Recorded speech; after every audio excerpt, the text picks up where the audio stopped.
Good morning, everyone. Happy Wednesday. Welcome back to Pinky Who Art's live painting sessions, where I share my latest artwork, painting process, and any triumphs and trials with you. I'm so glad you're here with me today. I hope the audio's good. I hope you can hear me okay, because I'm really excited about getting started today. And I guess we'll just get started. I am going to continue with this painting I started last time. I did work on it over the weekend and since we met. And GM, everybody who's in the chat, if you're just discovering me, don't forget to stop by in the chat and say hi. Let me know you're here, or give my stream a retweet, a repost, share with somebody that you think will enjoy it. That would be awesome. And thank you so much. Okay, so where was I? As I was saying, I did work on it over the weekend. I'm pretty happy with where we are today, and I'm going to just get into probably the gouache part first, but let's do a little review before I get into it, because I have my camera set on this face, which is turning out beautifully. But here we go.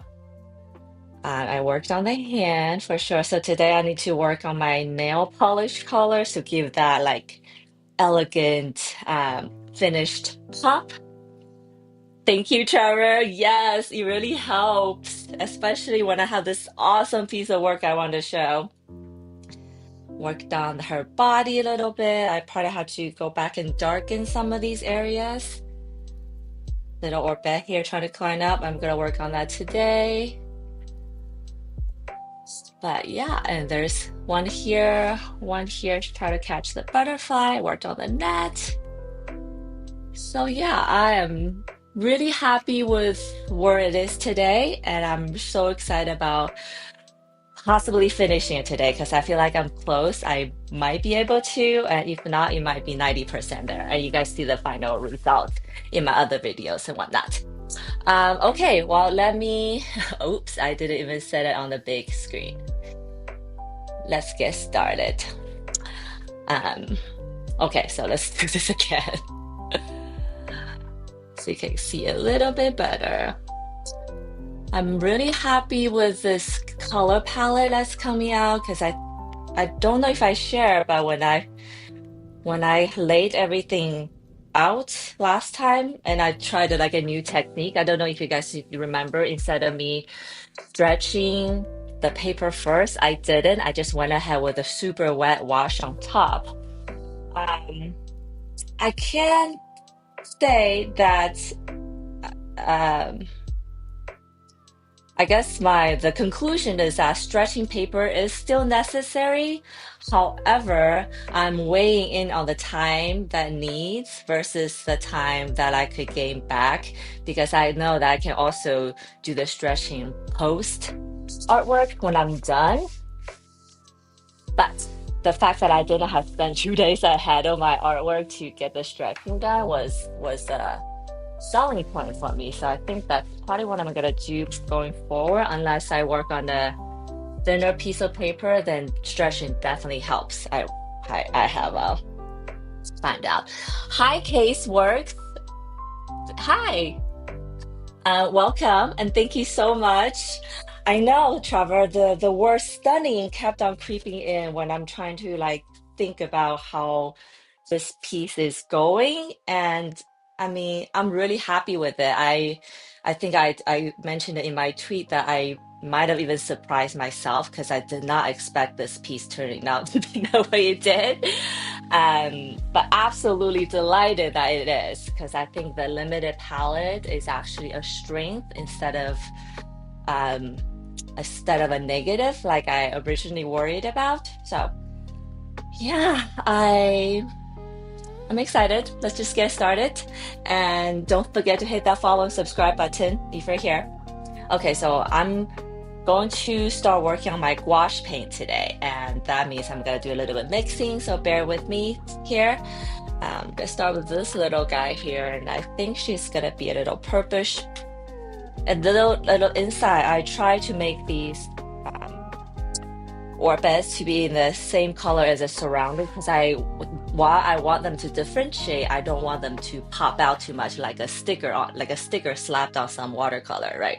So I am trying to pick up all these colors along, which means I need to mix some purple, some blue, but with some skin color, so this might be a little tricky. Um, but let's get to it. Actually, let me set my camera over here. I recently posted a video about the pros and cons of what oh shit of oh sorry, the lighting isn't so good. I recently posted a video about the pros and cons of using wet and dry palettes. And I think in the end of the video, I wasn't sure either way because I see the use for either case.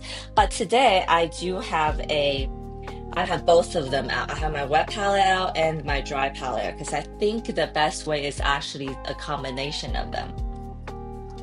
So I'm gonna wet all my gouache, put some water in here. I probably overdid the water just right off the bat, but it's all right. And then I'm going to use two brushes. I find I always need to use two brushes.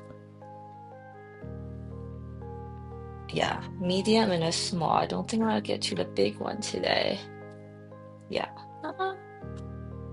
Yeah, medium and small is my brush. And like I said, oh yeah, I probably should squeeze out tons of white for this because I always am surprised at how much white gouache takes. Um, so some white paint. Oh geez, it's like super hard. I think I might be at the end of my white life cycle here. I can't squeeze them out anymore.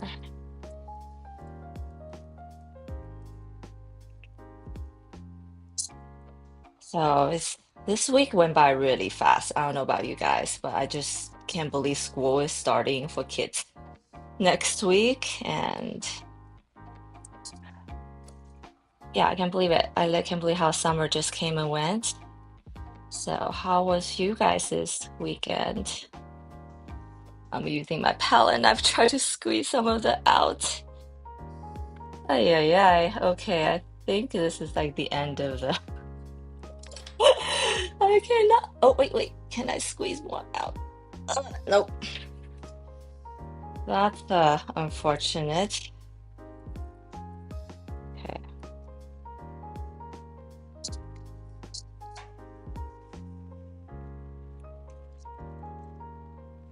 Which means I need to write myself a note to get some white gouache paint ASAP. I only have a tiny tube left of this one, and I know I'm just gonna blow through this really quickly.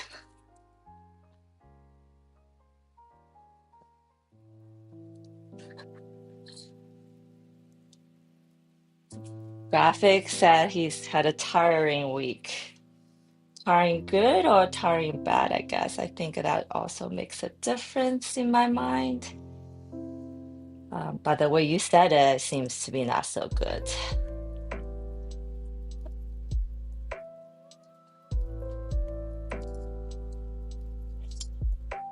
Try to clean up the side of the tube because I find it was a little hard to twist. Probably means I didn't clean this up last time.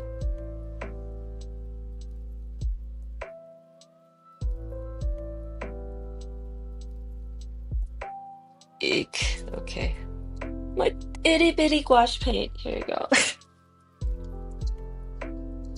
Let me get my water.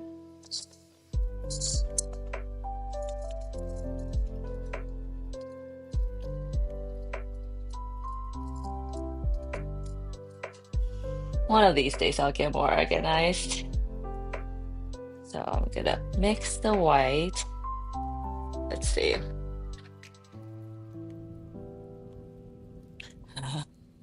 Oh, works so good. That's why you're tired. I think that's a fruitful kind of tiring. Yeah, I think that's good.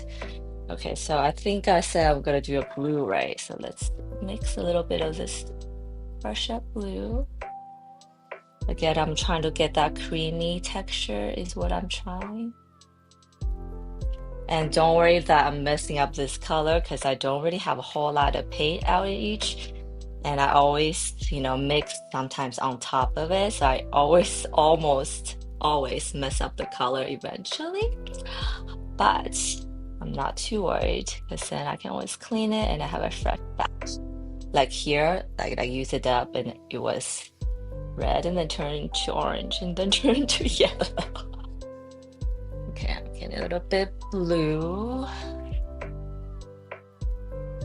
I go and mix a little bit of purple in it. Maybe I should use this brush. A bit of purple. And then it's very bright right now, so I probably have to mix in a little bit of cool brown to dirty that up, so to speak.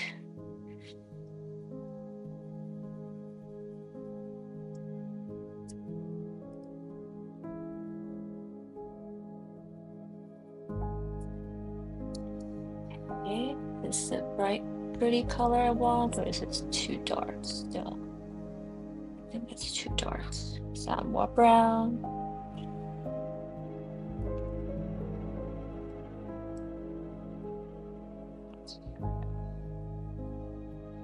A bit more purple.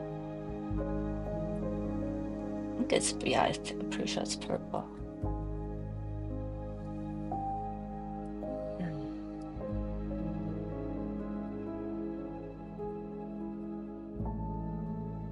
Now my two brushes have the same color right now, but that's probably gonna change real soon. Let's see if it's the color I want.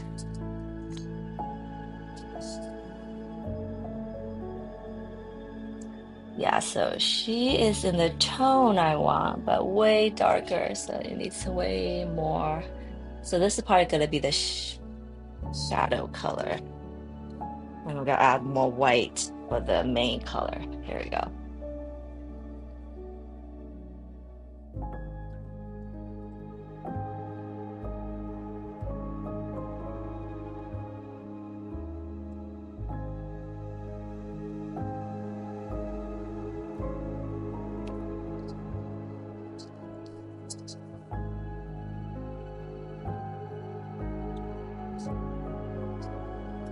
It's whiter, but I feel like it needs to be warmer. Let's just have some more purple.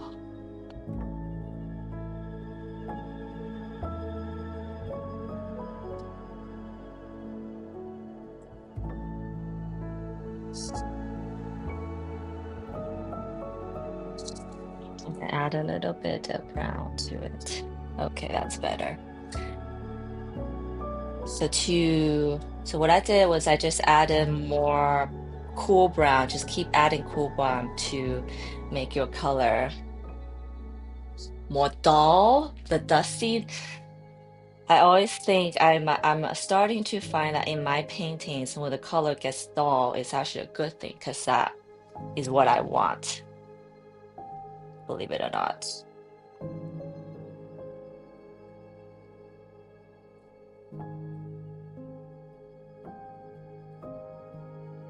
Okay, so leave this here.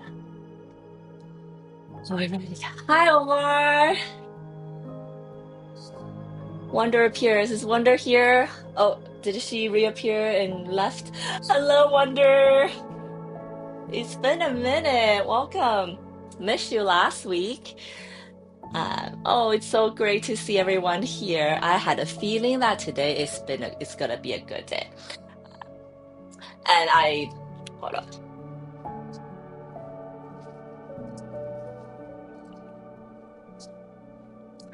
And it's strange.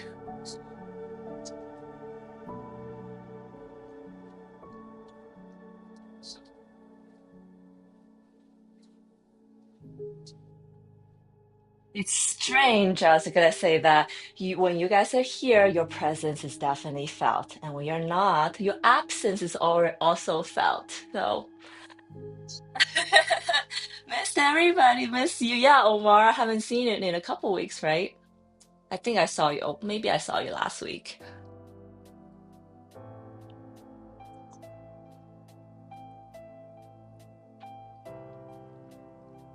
But yeah, you guys, if you haven't already, share share the stream with someone, retweet it, post, whatever. Because I'm already excited about finishing up today's painting. And I'm going to have some um,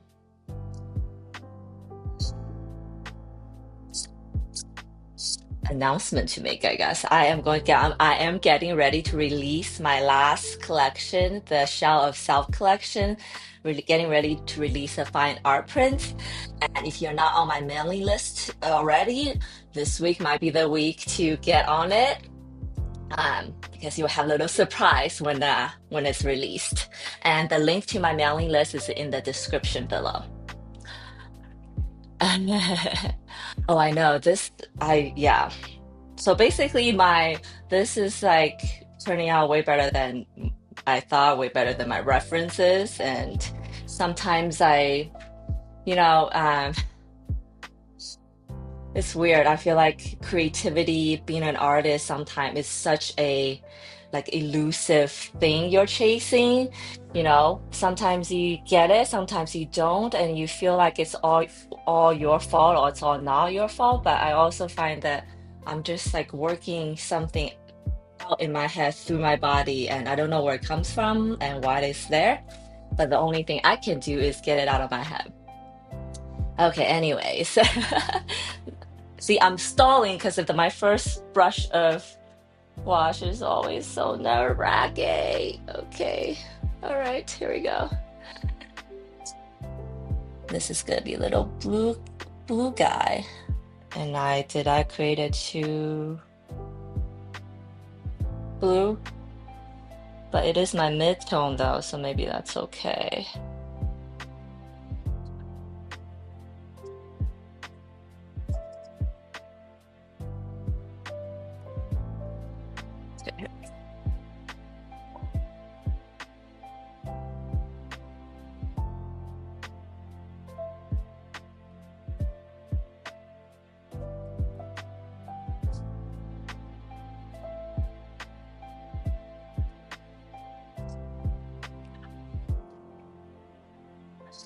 You'll go well. Thank you, Wonder. I know you will. Now that you're here, hee hee. I don't know.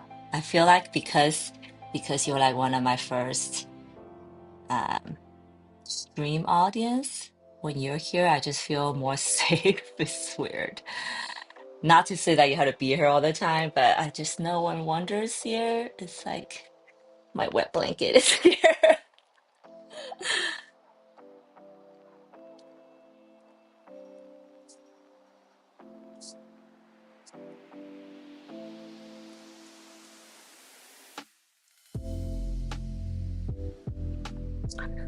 Hi, Tom. Welcome.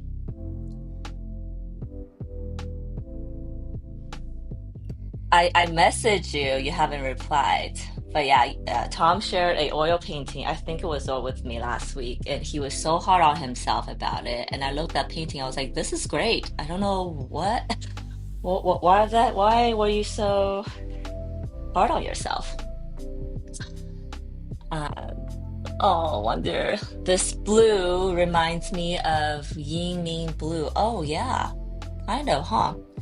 It is. I just mixed it actually right before you came, I think. But it is a mixture of Persia blue, which is a cool blue, with some purple, some cool brown, a tiny bit of warm brown, and then voila, here we have it. And that's what we got. Okay, so this part is super tricky because I think I say this all the time, but gouache, oh, let me get closer so you guys can see better. But gouache is something that dries so fast. I feel like I if I'm not talking or answering your questions ugh, right away, it's because I am wrestling with this paint right now.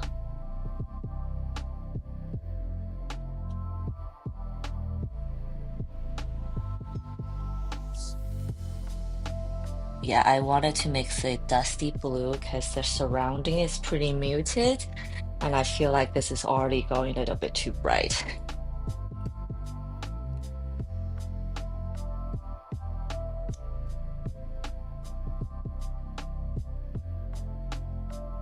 Thank you, Omar. Oh my God. Wet carrot. Wet carrot's good, no? And then if you are both here, then I know it's going to be a magical session, which is happening today, happening right now.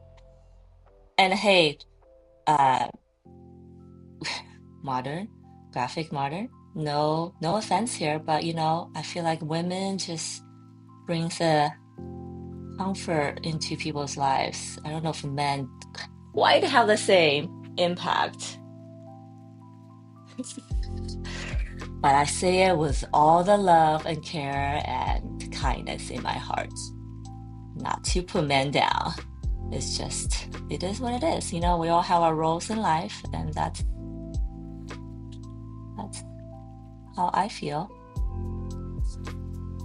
And I am trying to I'm holding like 3 brushes right now in my head on high school. Yeah, Tom, no problem. That's actually the ideal way to watch this is have it on the background and then come check in, as you do other more important things in life.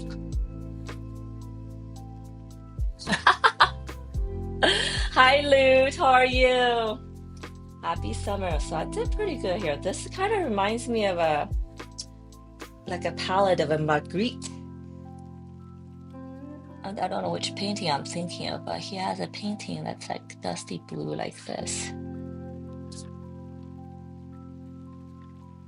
I think my darker color needs to have more coolness in it still.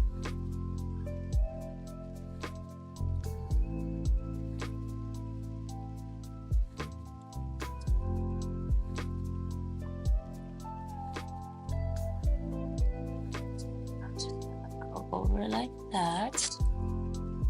And then blend it as we go.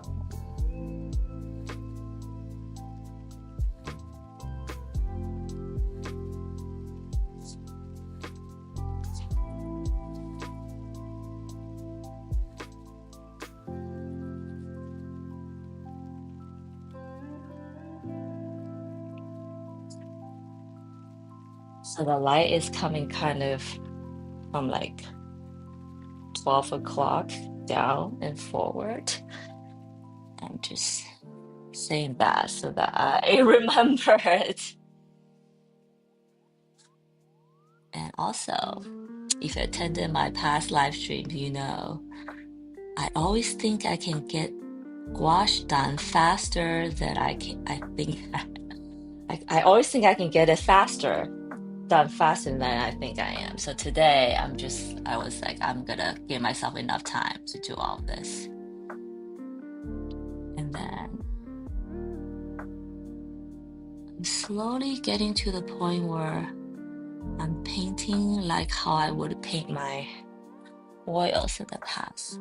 I think I don't know if you guys remember, but I always complain that switching from gouache to watercolor is so hard for me because one is painting with water and one is painting with paint. It's such a different feeling. And with gouache, I want to keep those, I guess both watercolor and gouache. I realized I like to keep those strokey effects, is that a word? The brush strokes, because I enjoy it.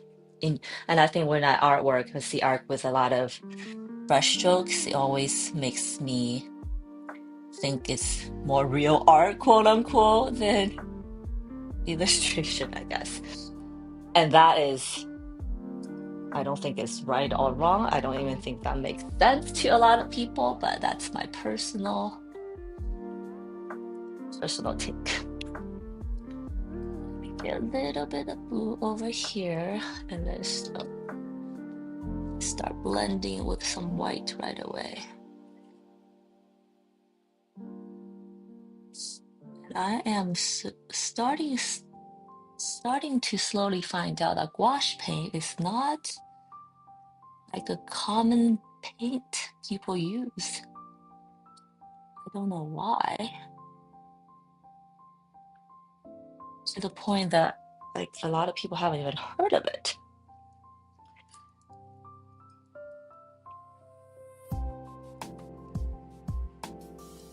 But to be fair though, I feel like gouache was also the last thing I learned personally. I think I mentioned last week, I did not learn this in school. They did not teach gouache paint in school. And it's just something I stumbled upon. So, there's that.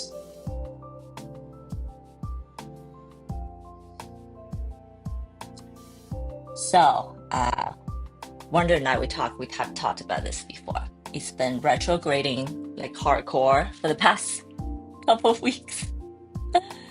If you have plans go haywire, unexpected things happening, it should soon improve. It should improve soon because retrograde is about to over. And yes, that is my fortune telling for you of the day. And I know that it's probably something, if you believe it, it will be true. If not, it's not, probably can ignore it. But I believe it.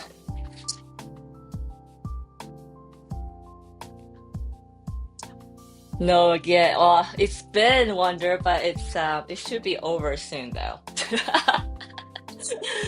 So if you had communication mishaps or misunderstandings, that's all part of it, and things should be better soon. I know, it always comes up sooner than you think, and it stays longer than you want. And for you guys who have no idea what I'm talking about, maybe do a quick Google of what retrograde is. It's part of the astrology, if you enjoy those.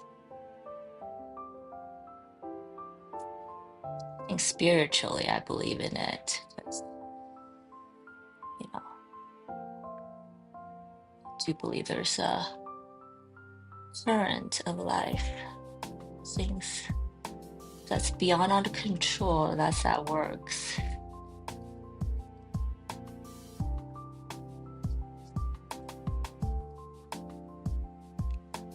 So when the paint gets like that, I had too little paint on my brush or too little water.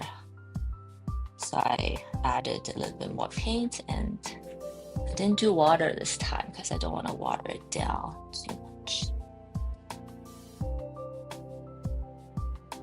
So she is like, this little creature is like straddling her neck, trying to climb on.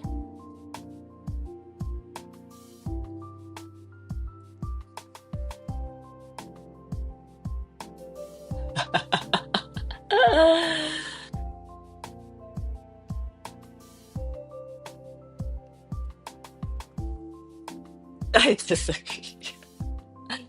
I can always count on Graphic to disagree.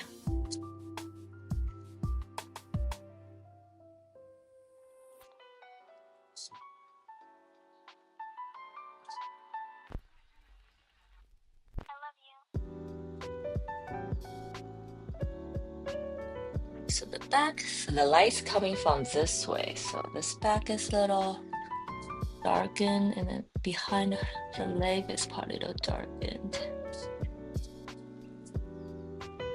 So now I'm painting like an oil paint. I'm just laying down areas where I think needs to be darker. I'm gonna go back and blend just a little.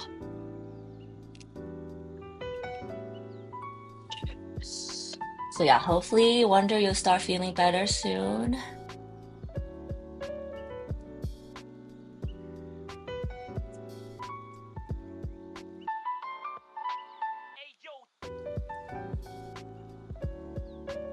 Let's do the tip, like the top of her knee in a lighter color.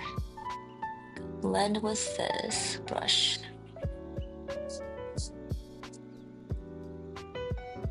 Maybe this part is little, the side of her body is highlighted, so we can do that. So basically, I'm painting with three colors: the low light, the mid tone, and the highlight, I guess. And then I think when you break it down to like that, it's pretty easy, pretty self-explanatory.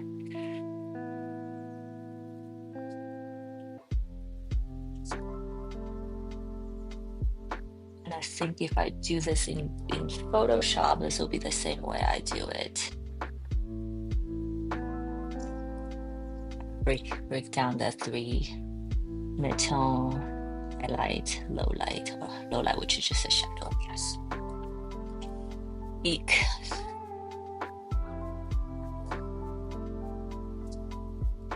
Downside about this is as I'm blending, my brush gets dirty, with the blended colors.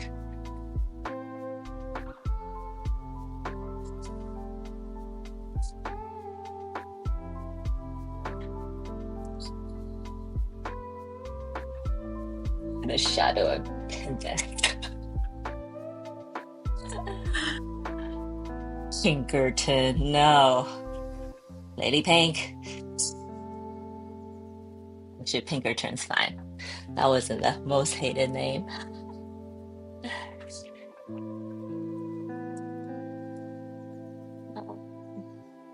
And I'm just constantly, I think someone asked if was like a technique or whatever, and I think technique is just the mistakes I made that I liked, and then became a more permanent thing. The technique I'm currently learning is just switching brush at the right time, I guess.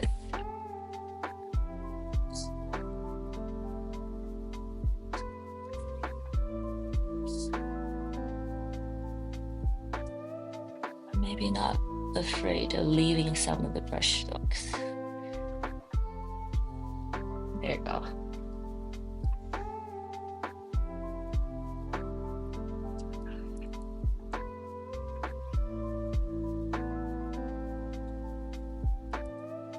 Hi, cat.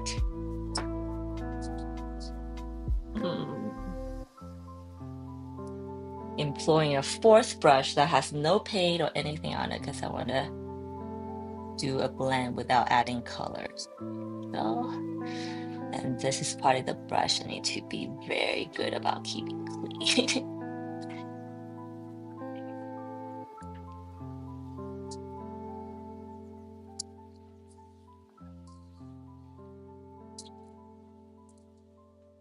So, because this is pretty bright blue, I'm gonna go back and add some of that blue into these.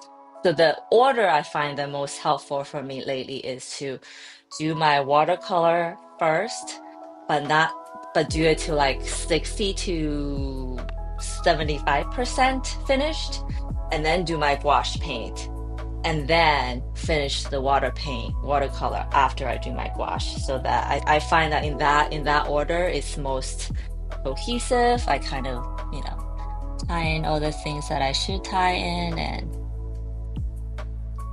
and then mix all the color I should be mixing properly.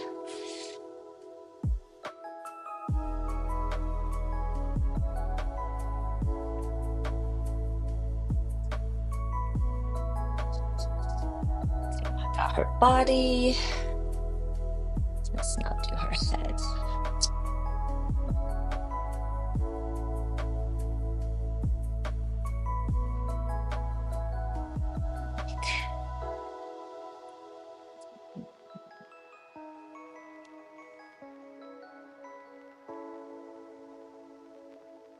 Also been exploring a new way of doing my lashes, lashes on my figures,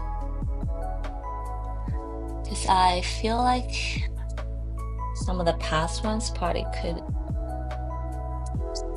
I don't know if, yeah, just a feeling that I want to work them out more, and I want to try that on this painting.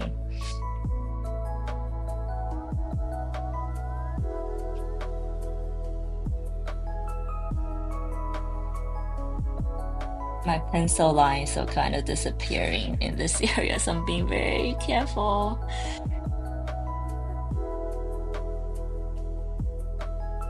Finding the edges.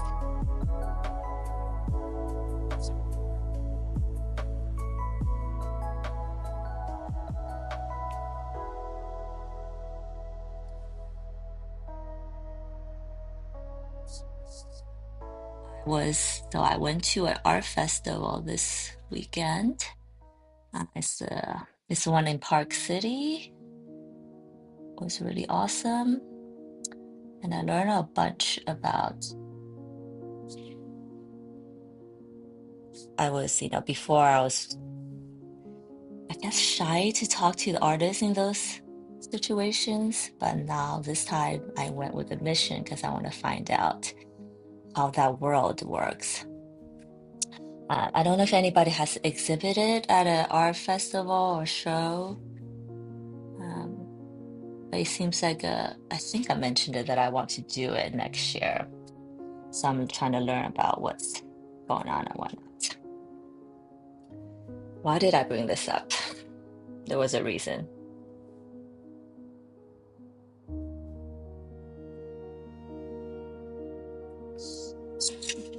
Bear with me. There's a reason I brought this up. No, I can't remember.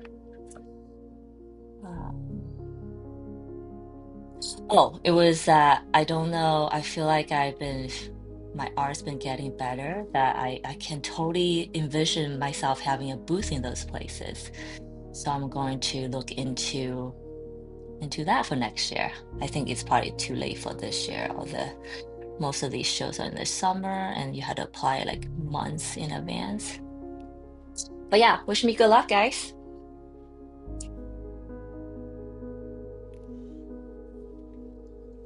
I've been I entered an open call on Instagram last month, I think, and I just found out yesterday that I was accepted into the exhibition.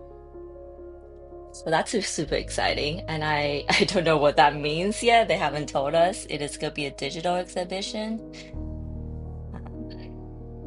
but it was very exciting. So things are happening, guys. I think it's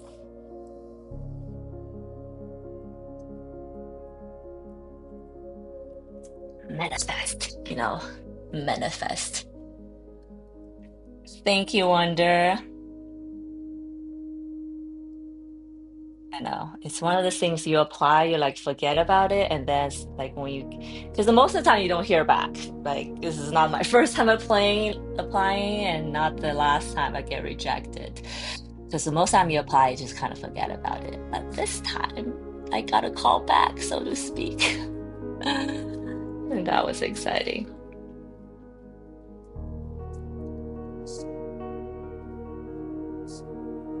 And then, yeah, for anybody who's interested about applying to those things, there are tons of them on Instagram. I'm sure it's like a business for those accounts, because when you apply, you do have to pay a little fee. It's not a lot, but I'm sure, times 100, times 1,000, that's you you make a decent amount. But I'm doing it just to see if my work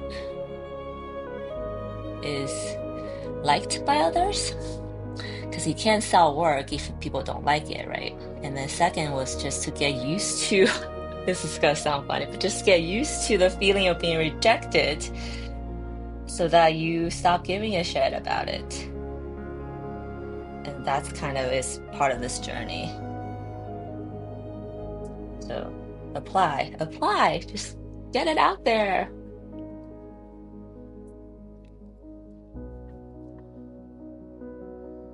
Thank you guys. Thank you for the positivity and encouragement. Um, yeah, I think this is a year. This is the beginning.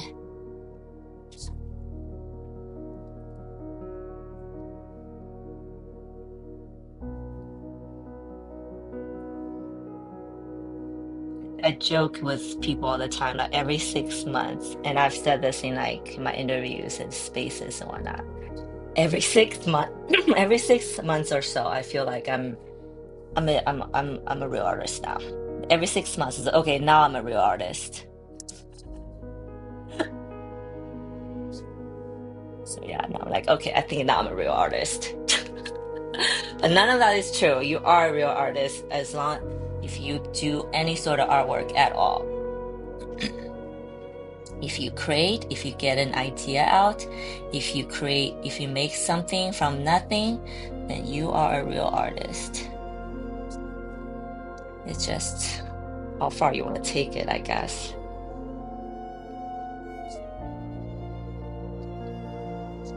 I always have trouble painting like the round part, even though it should be the easiest. This is like lesson painting 101 is to paint a circle with the cast shadow, reflective light, blah, blah, blah.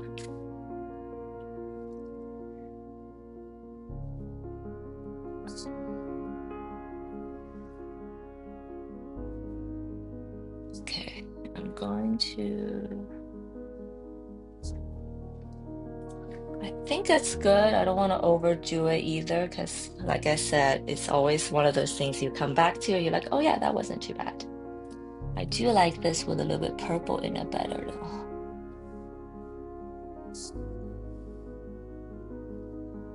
Let's keep doing that. And then her eyes. What should I do with her eyes? Do the purple color.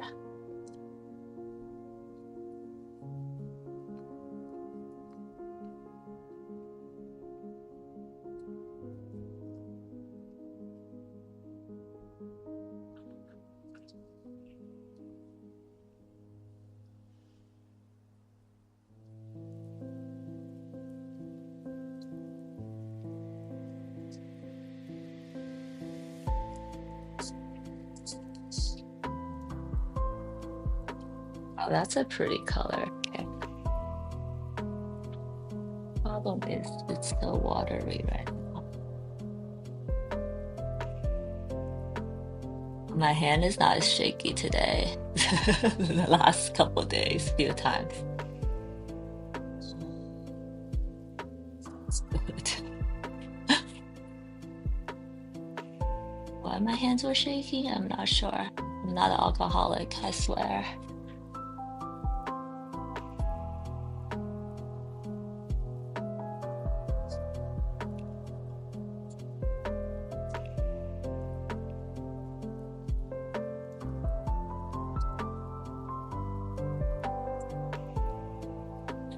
So about this, so I finished my Shell Self series, right? I think it's with art, me, and collection. It's one of those things you keep working, and then inevitably you reach a point like I think I'm done with this series, and I definitely reached that point.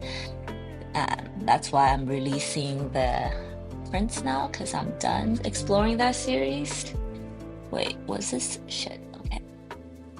And then this series and my Irrational Temptation, the food series, is gonna be ongoing because I'm not quite done playing with there yet. But this series I'm doing is called Preserve Me. I'm exploring the fascination amongst us to preserve our beauty and youth, you know.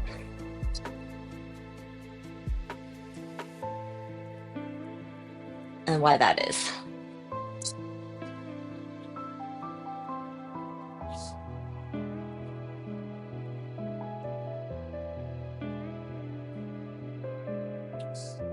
For vanity reasons, that's the obvious answer, but why, right? And will we ever reach a point, I'm thinking out loud, that where I'm just like, I'm kind of let go of a vision of your youth and then you embrace your old age, so to speak. And I wonder when that will happen in our lives.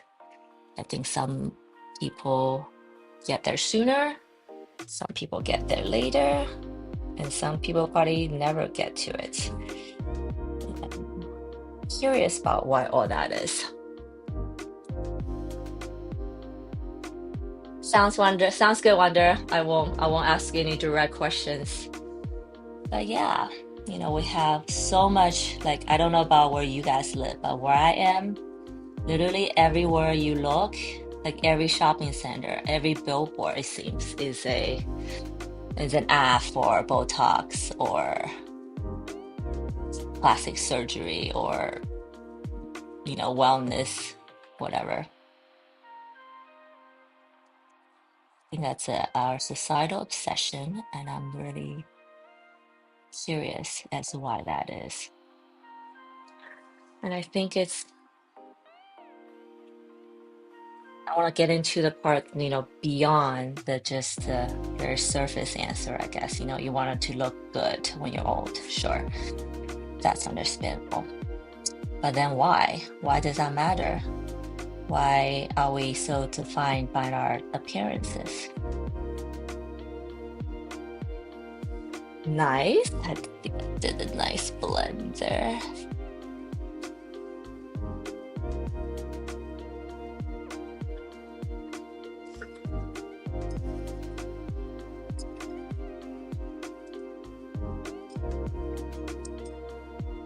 And the funny thing is, as I'm thinking about the series, Preserve Beauty, just thinking about the idea of preserving it, I feel like I made my artwork like pretty because I had to preserve it. Got me crazy. Yes.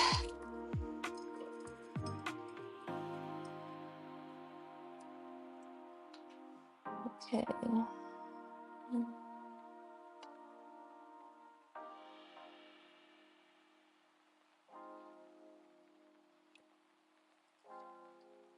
So,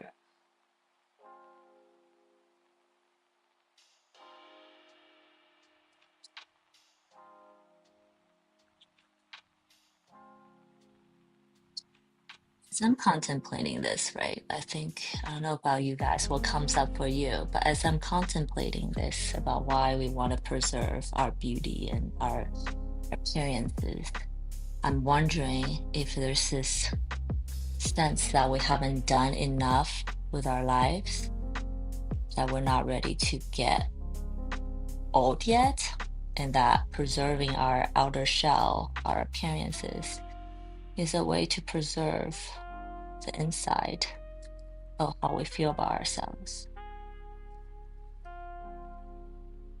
And then if that's the case, I feel like maybe there is a bigger message there that appearance aside, maybe there's something more that we need to explore in our lives. Okay, so this is like hold on.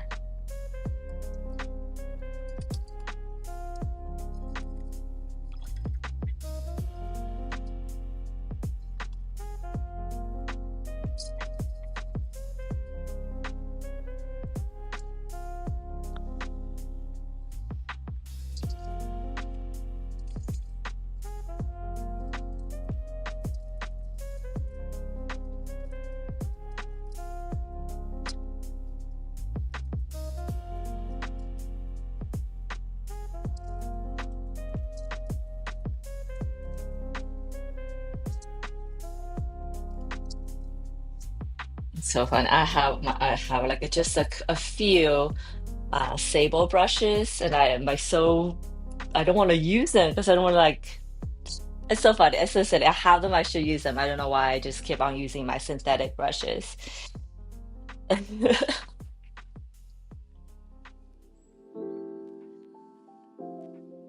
If someone's birthday recently gave that impression, maybe, but I have had this, maybe it was my own birthday, a little while ago. But yeah, maybe every time there's a birthday certainly gives that.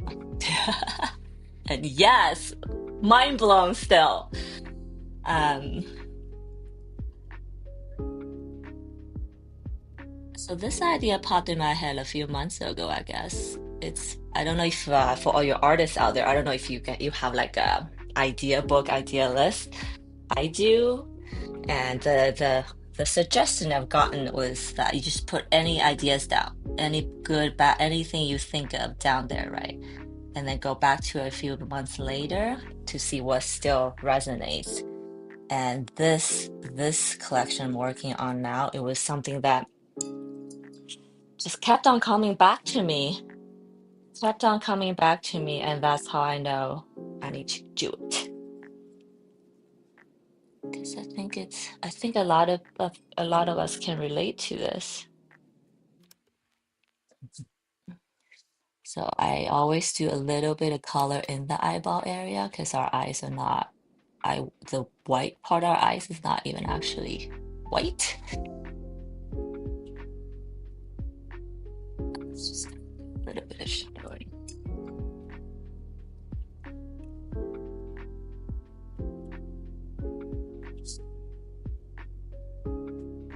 I don't know if it's the same for men actually. When your birthday comes around, do you worry about your appearances?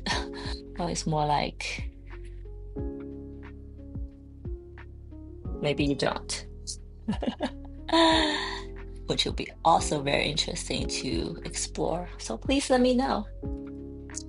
So cute. I'll do the top flower here, neck flower. The neck area, I think I'm gonna do maybe this color to bring this color in here.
No, okay.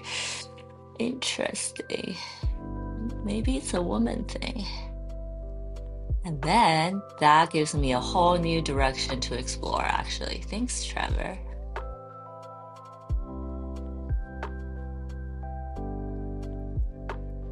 For all the male audience who are watching, don't be shy. Let me know. Or if you don't want to say it publicly, feel free to DM me and let me know. The question is for all the men out there, when you have birthdays, life events, do you worry about your age, your aging factor? If you worry about your appearance, if you worry about, and if not appearance, then what do you worry about? An inquiring mind wants to know. I need to do some research for this series.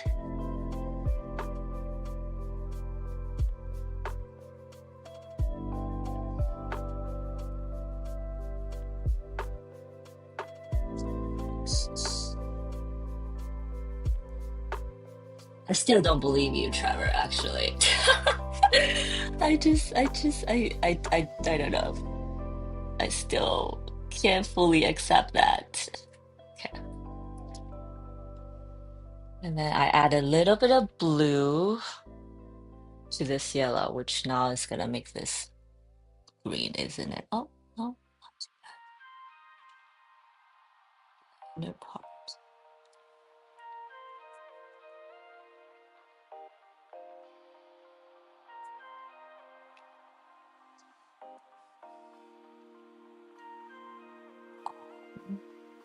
These creatures, I've been watching, I think I mentioned this many times, but my child's very into Pokemon right now. And I watch it with her sometimes, obviously. And I find that all the Pokemons, how they create them, is really inspiring me to apply some of the detail to my Orbets. And right, they kind of share the same meaning. They're like the friend of the trainer. They do everything together. They grow together. They triumph together.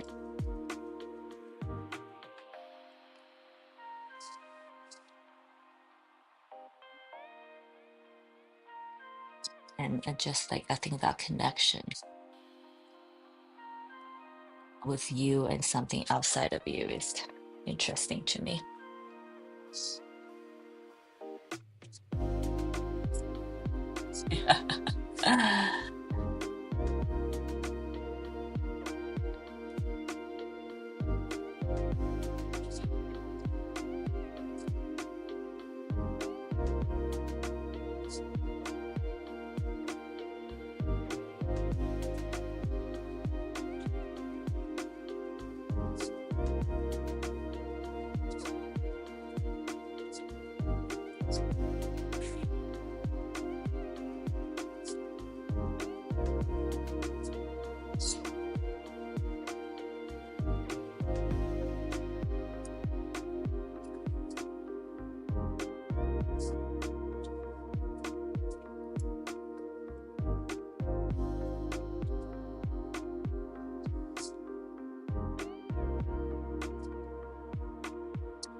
I'm gonna let this dry and then do a little bit of blue shadowing on top.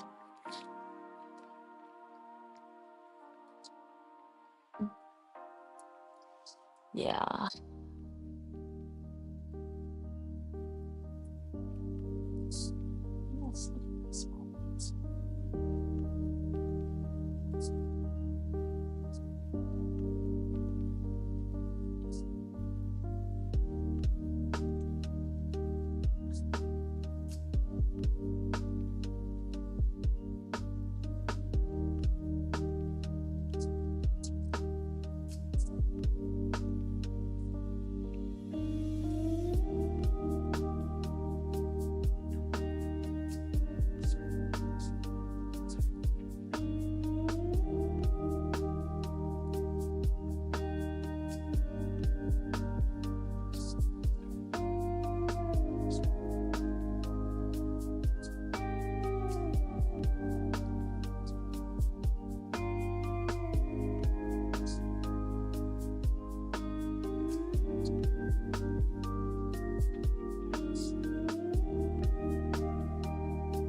That be.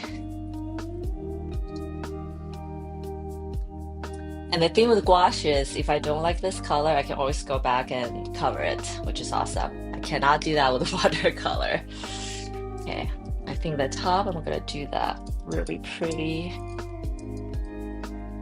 reddish maroon color.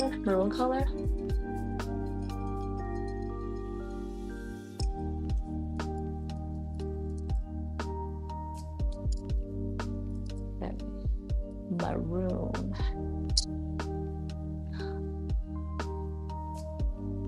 It's gonna be some.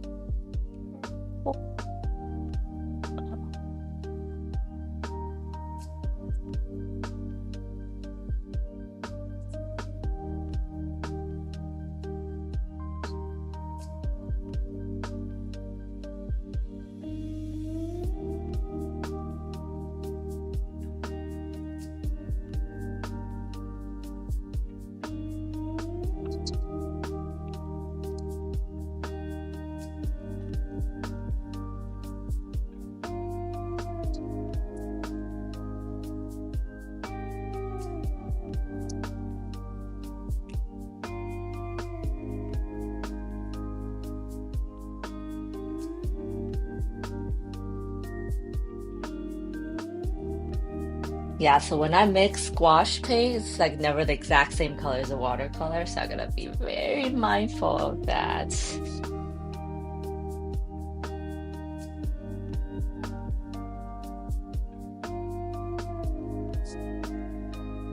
But it's also pretty forgiving, so I can always go back and rework it. You probably see me constantly reworking it.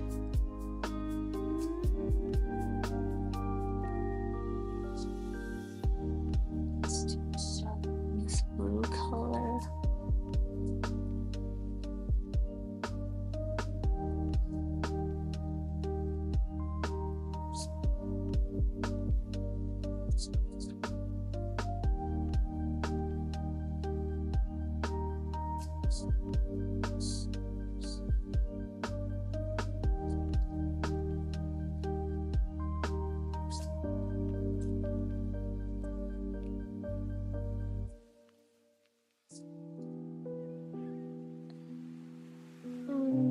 So I did the mid-tone here, that's good.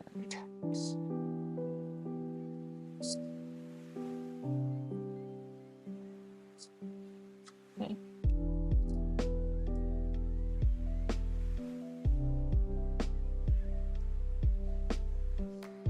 Got some white, just pure, actually not pure white because I have this pink color on the tip of my brush as well.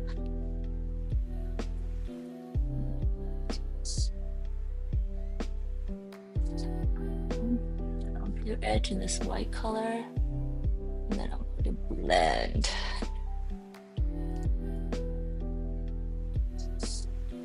It's always a choice if I want to blend with the clean brush or a loaded brush. But I think I do a loaded brush here. It's better.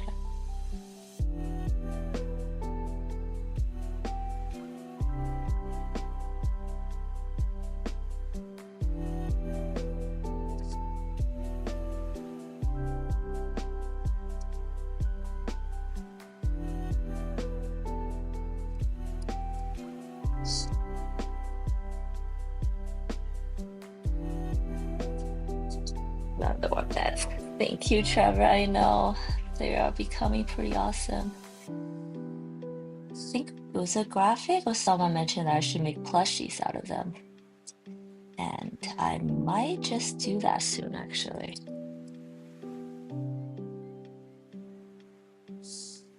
I haven't done it because I'm like, maybe I should wait till, I have a bigger account, wait till more people know about me, but then also realize, why?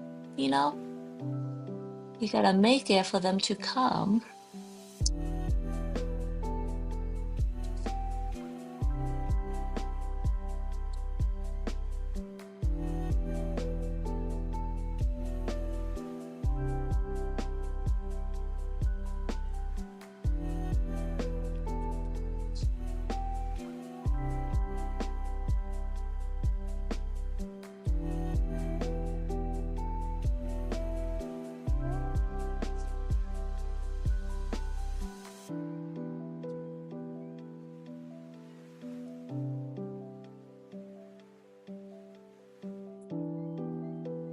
Didn't quite do the white highlight like I had envisioned. That's okay. I'm just gonna redo it. Let's do it like that. Instead of blend it, I'm just gonna leave some highlights like this. I didn't quite like how the other would turn. Okay.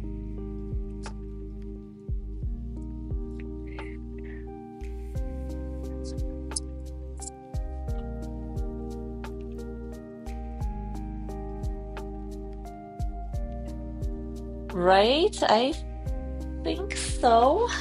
So that's gonna be a whole new endeavor. It's gonna be interesting. But do remind myself that I used to be a product developer, so I used to design shoes, so designing plushies should be easy, way easier.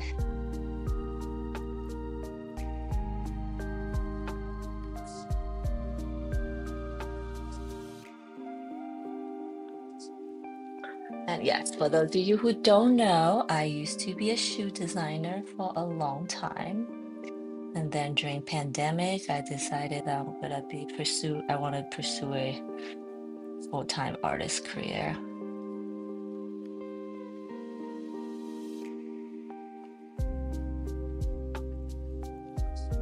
Corporate jobs eventually will get to you, no matter how much you love it in the beginning.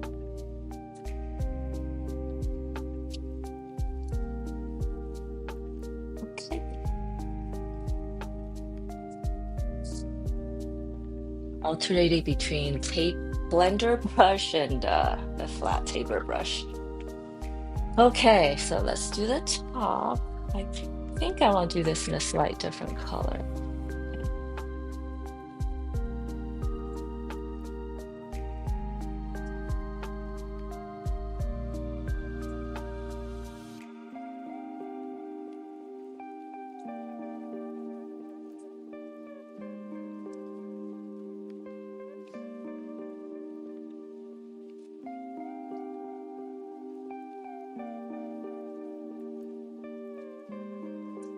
Do you think I'm getting faster at painting them though? So yay me.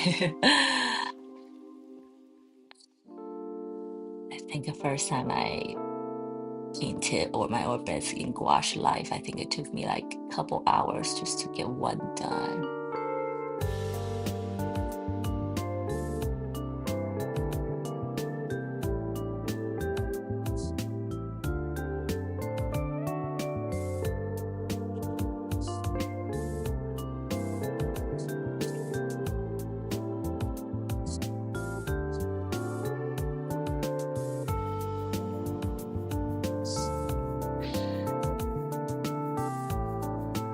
Right mixture,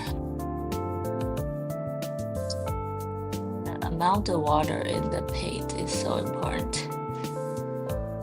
Because I think for gouache and watercolor, the amount of water dictates how fast it dries.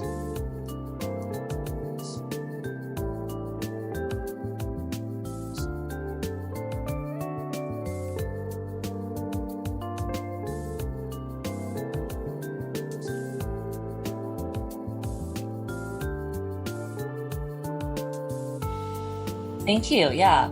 Yes. I really like it. Yes. It's like not overdoing it. Yeah. Do that here below, but I don't know if I'm 100% married to the color just yet, so I'm gonna wait. And then the tip top. So this is a part that kind of blends into the rest, and I don't want to go too dark. Okay.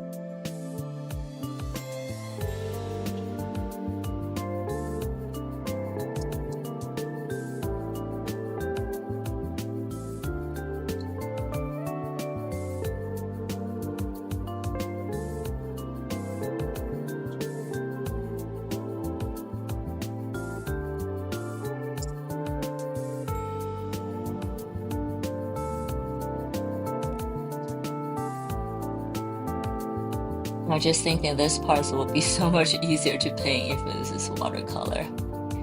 But I'm exploring new things, so yay for that as well.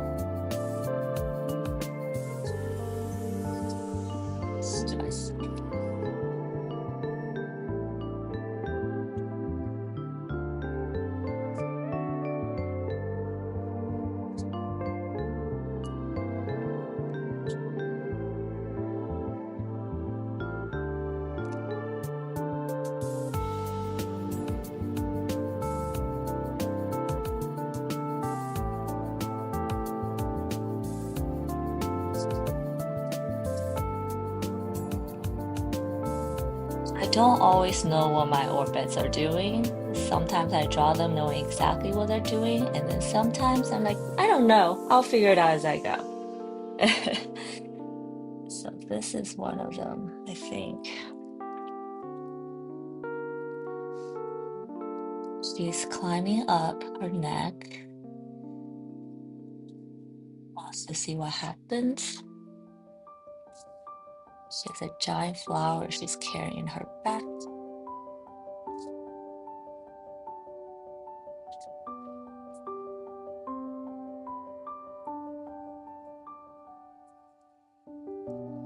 Which sounds to me like she really wants to preserve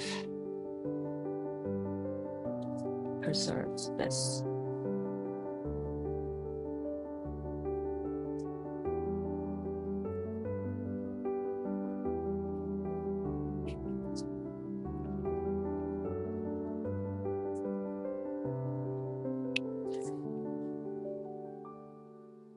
Whoops. Oh, that's cool.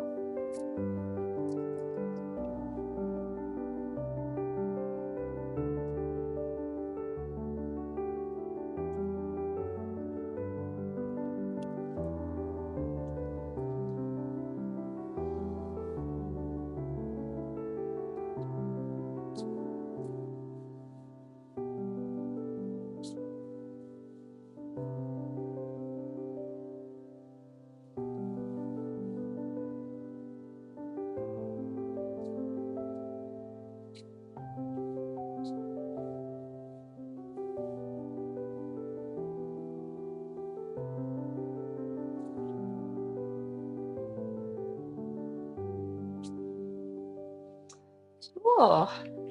Let's blend this in.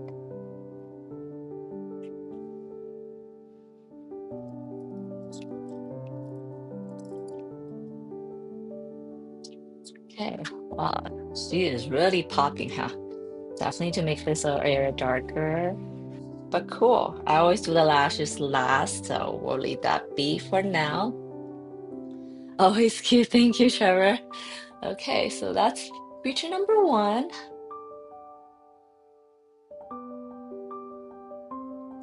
How do we feel about her? Good. Hmm. We'll come back to her if we need to make mixing. But this is like my favorite part of this whole thing. So, which makes me wonder if I should lighten some of this area. Hmm, maybe.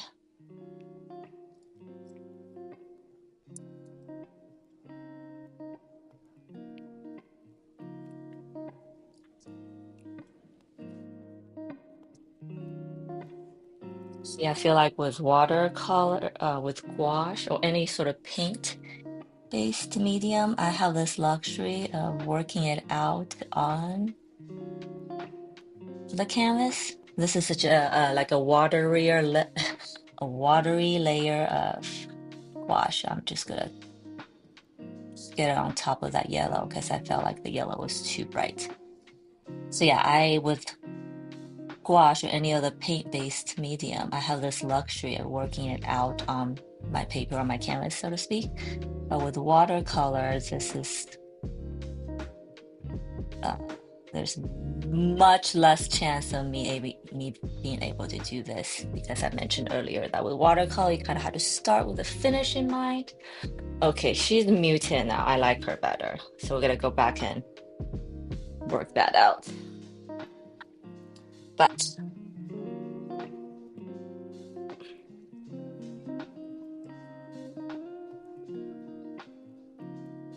as I'm saying that, I'm like, maybe I should do that now. Sorry. I'm just gonna add a little bit more white here.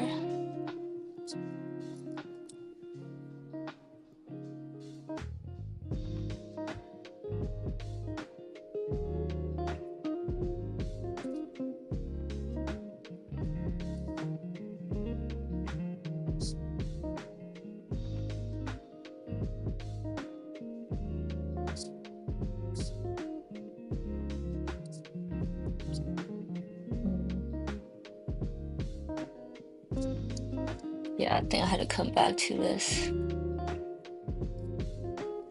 Need to let the base dry. not 100% done yet. Yeah, we'll come back to that. But no big deal because it's wash.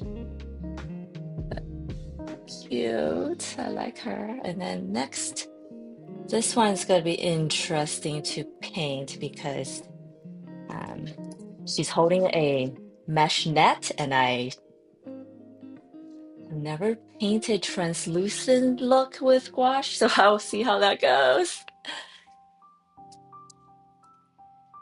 Okay,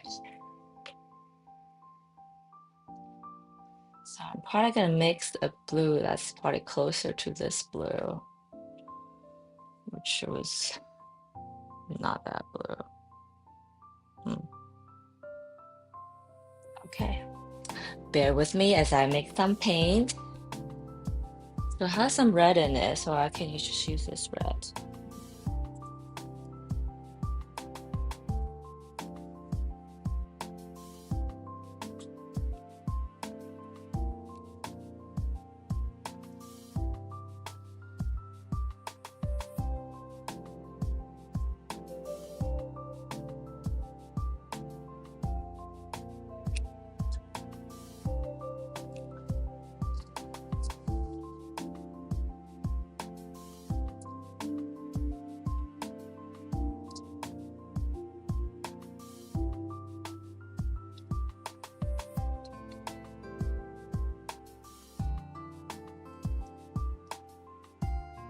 Everything dries so fast.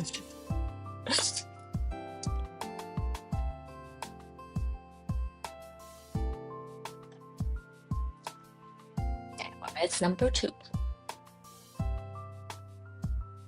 Ooh. Okay, so this color has a bit more purple in it, and I like it.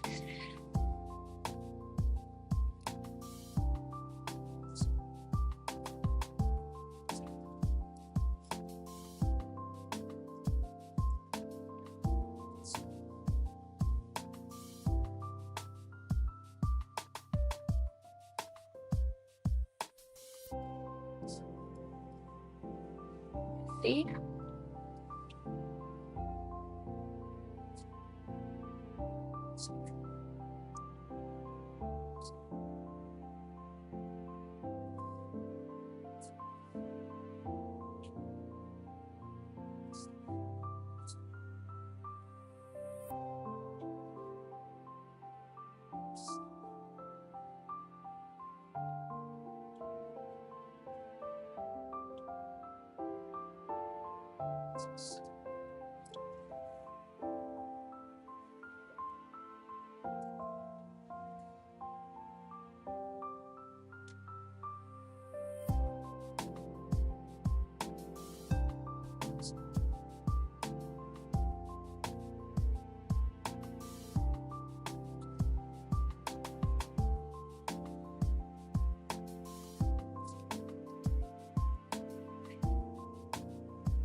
This white is escaping me very fast. What's this?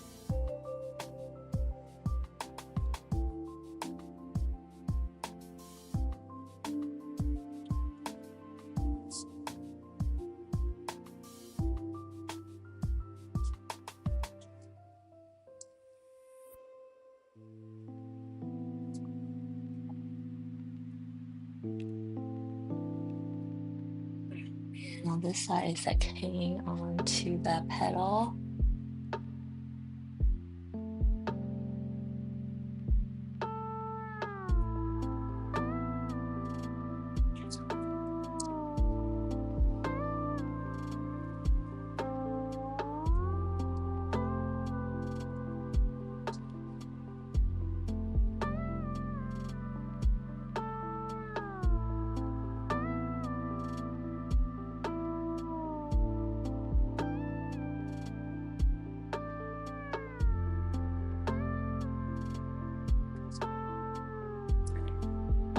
Okay.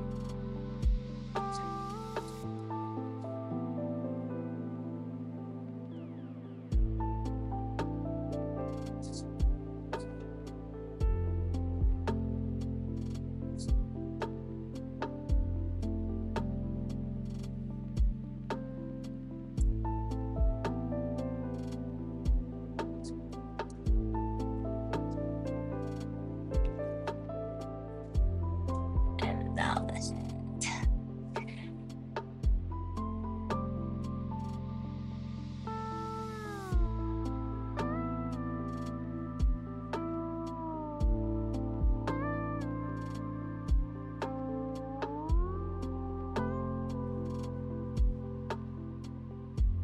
I really like this blue. I'm wondering if I should do the same to the other blue.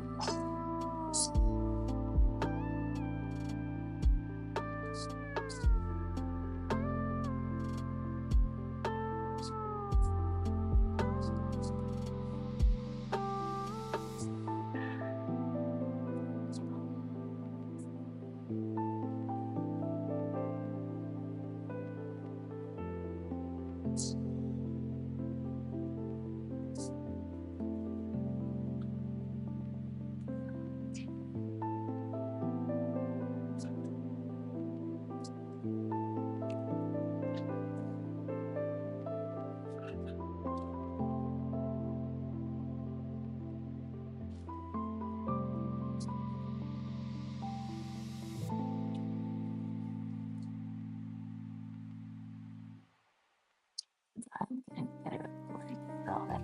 This goes on.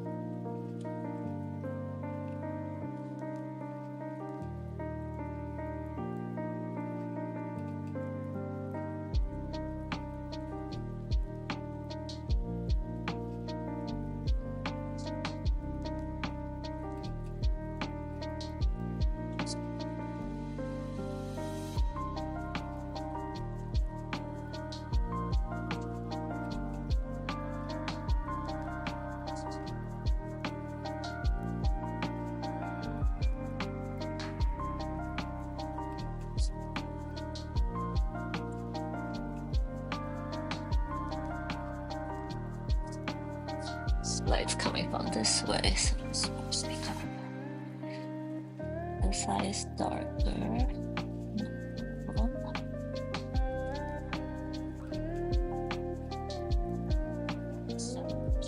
Lighter.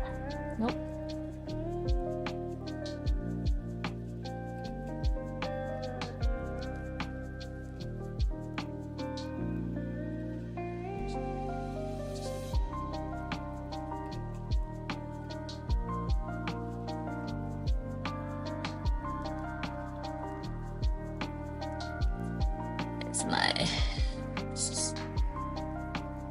You're doing a good job with the circle here.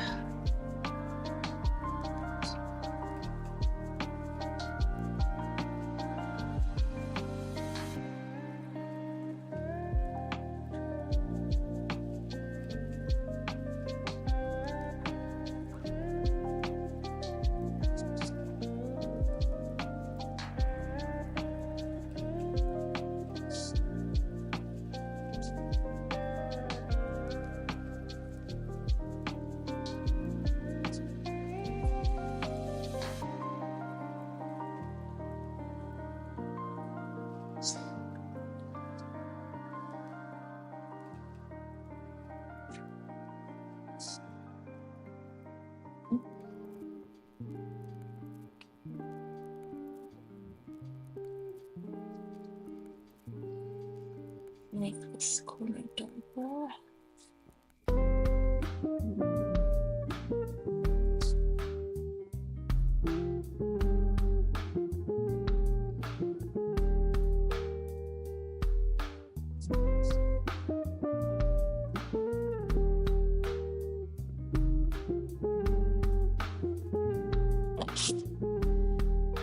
So add a little bit of brown to my blue to get that dark shadow on the underside.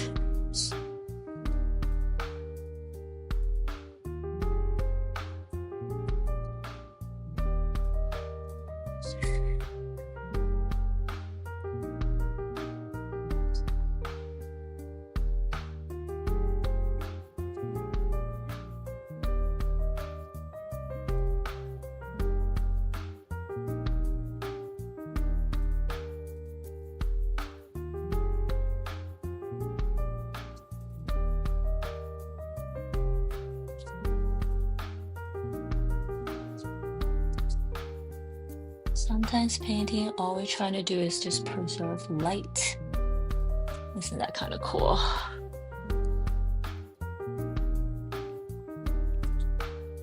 Shit.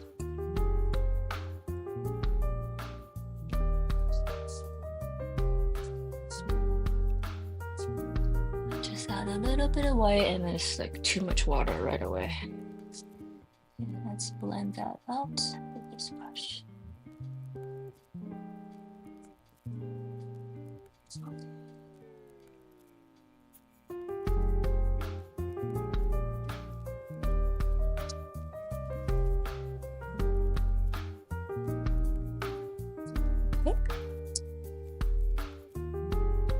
I look through the lens sometimes to check my work, because that's almost better than looking at the painting.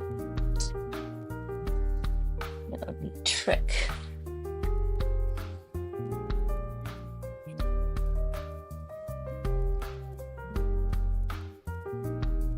So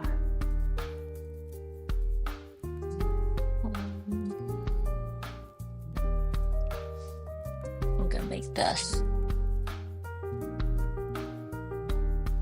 Taking a risk by using this brush.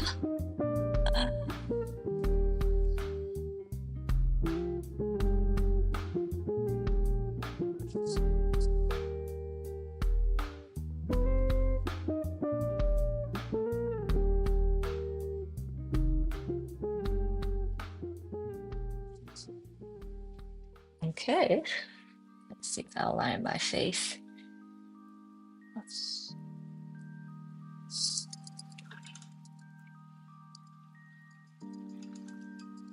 Thank you. Yeah, that was my goal. I don't know if I did that on my first one.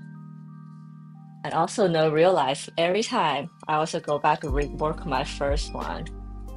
Or maybe I should just start warming up on a separate piece of paper. It's constant evolving process, you know. So I think I'm going to do the center of the eye in the same pink, but I don't know if I can get this color back because it has been mixed many times over. Yeah.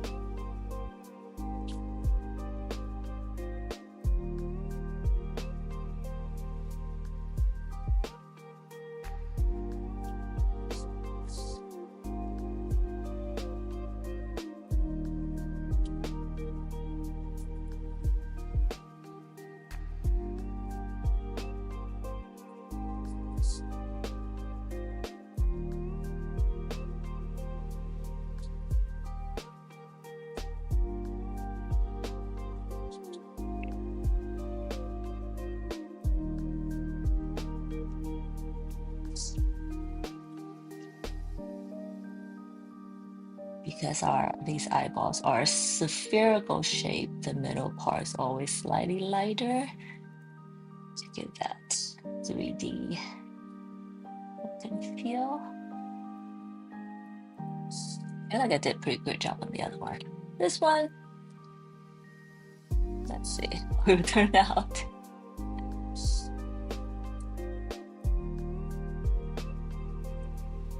We'll keep blend until we get the color right.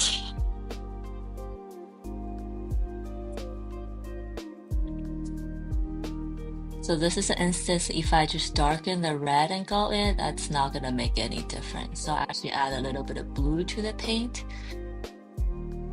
to give that darker color feel.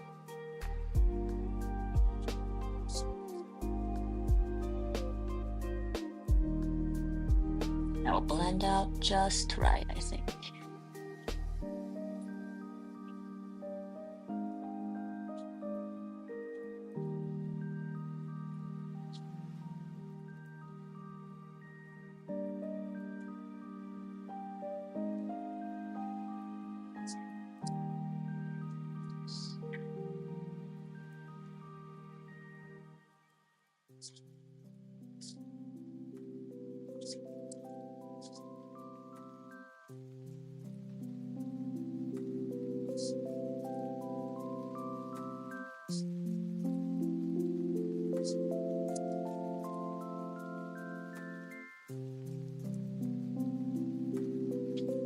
damp on damp.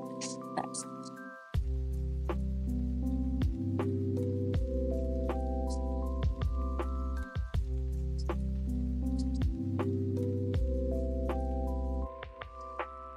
make the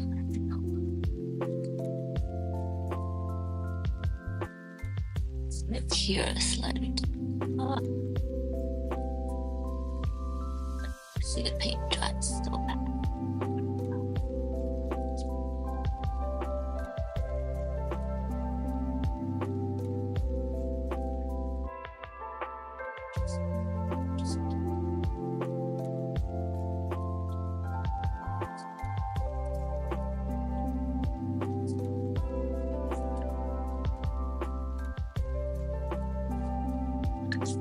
I think I just need to let that dry.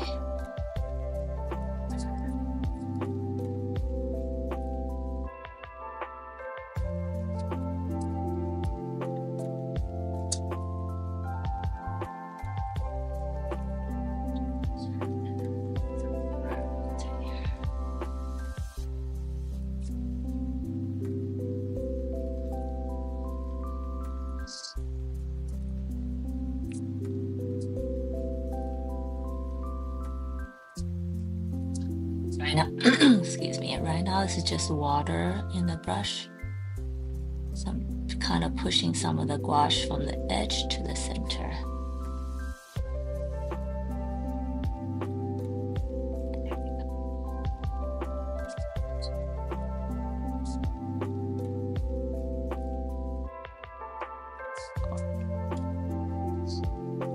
Thank you.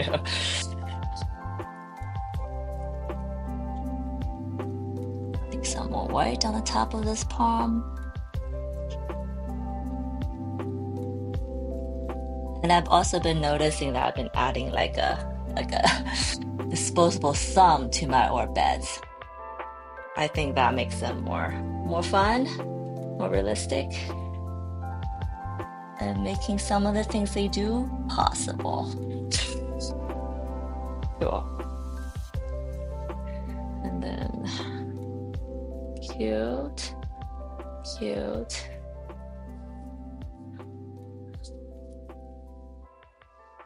So the color, this thing is gonna cut across these two flowers.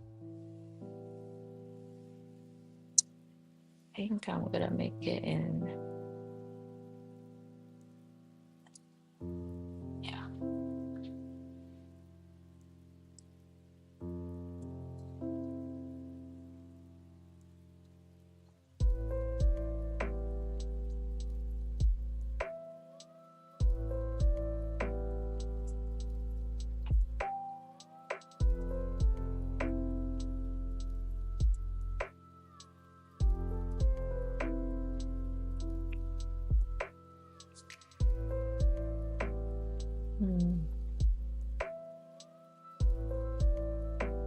Little dark.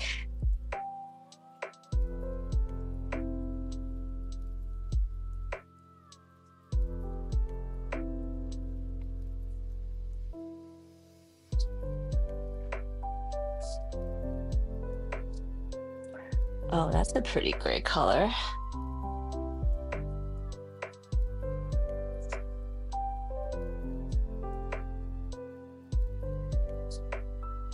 Ah, here we go.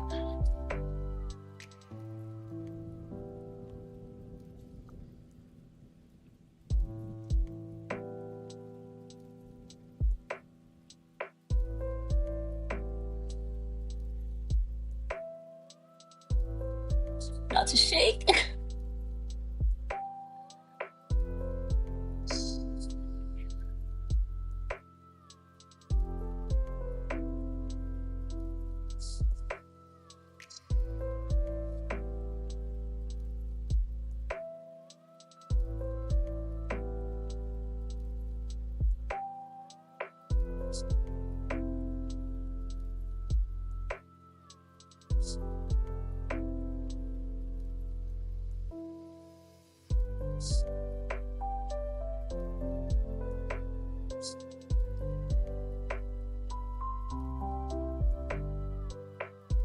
In the tip, I had a light shining on the net to help her catch that butterfly. So we need to bring that back because I noticed that the line has disappeared a little bit. Also, I've been noticing that I've been drawing these shapes on the orbit's head a lot. And I was sketching it and I was wondering why that is. And something super spooky happened. I used to, when I was little, young, I used to watch this cartoon. It's about like these undersea creatures that had a thing like that on their head. And that's like how they breathe underwater, I guess. That was one of my favorite things to watch when I was little, and I guess it's made into my consciousness. Oh, that's cool. So this color kind of reminds me of this one. That's good.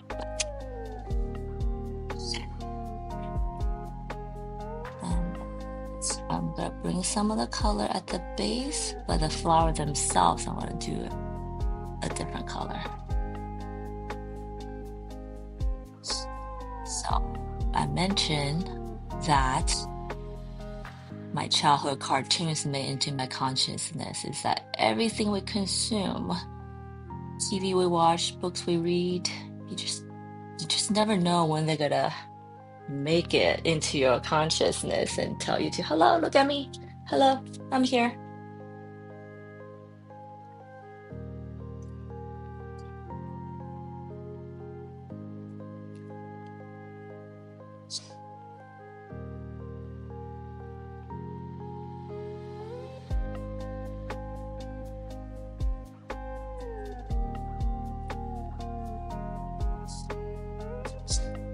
So yeah, I'm gonna lighten up the mood by adding this pink.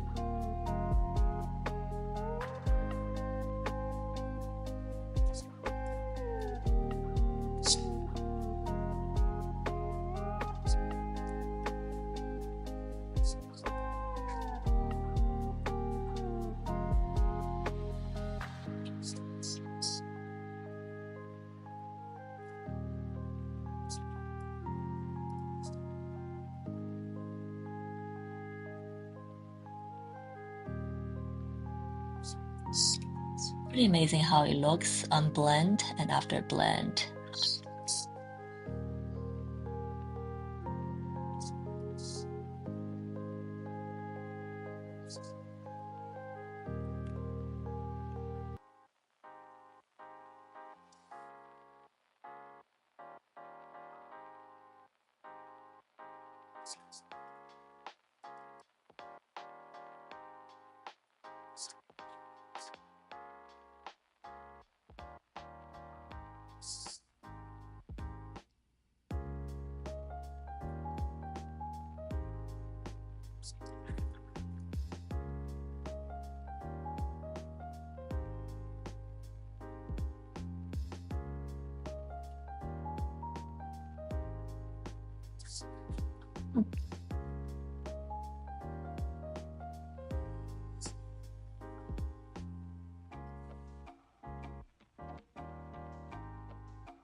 Let's do the white highlights here. What did I do last time?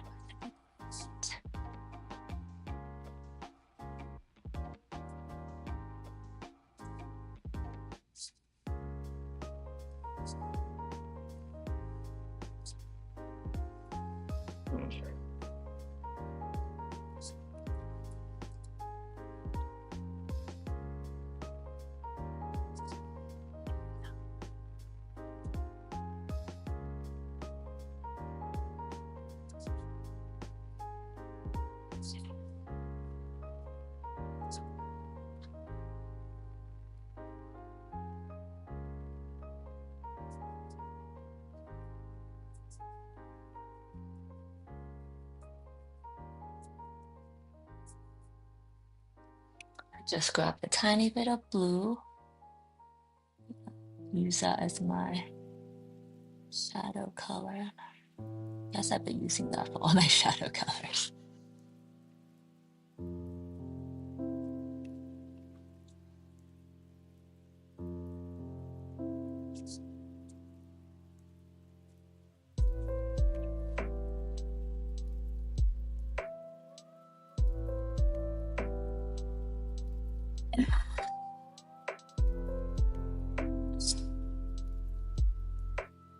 Yeah.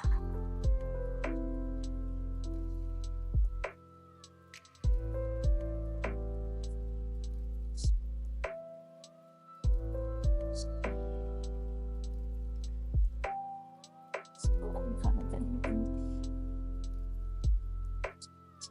much blue here.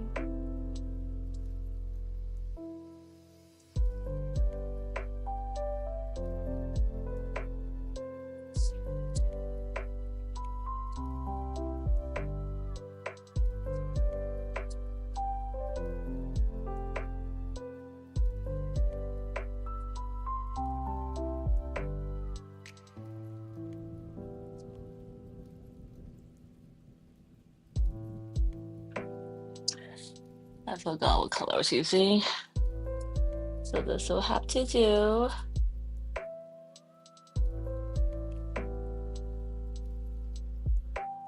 Let's get the base out.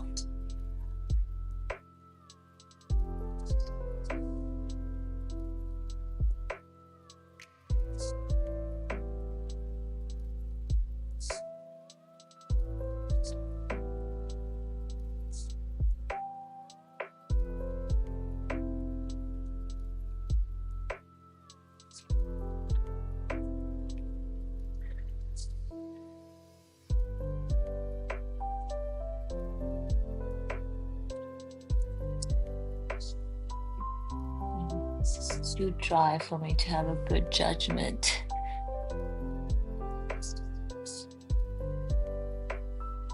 I think I mentioned that with gouache, when it dries, the color is like totally different than when it's wet. So if you have two different colors that's at a different stage of dryness you're trying to blend, it's a bit trickier.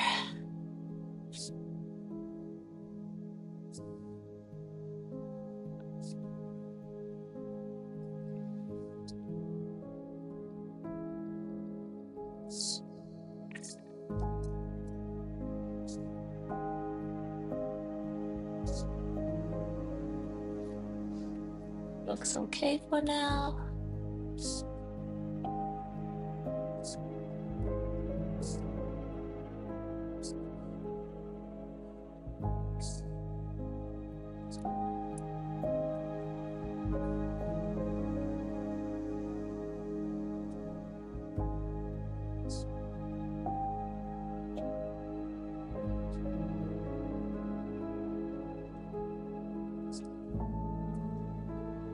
Oh, and do her color.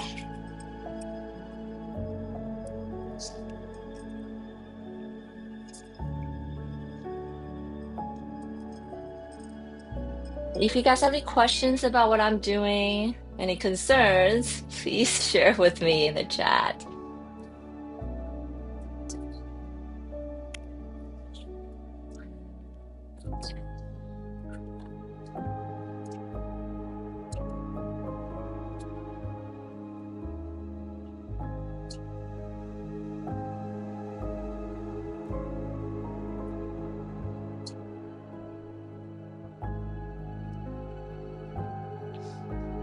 Oops, I think I forgot to paint this top part.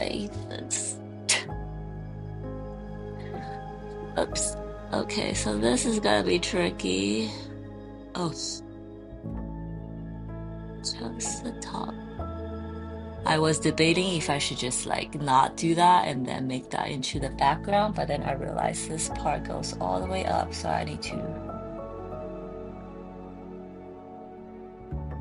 complete the circle, so to speak.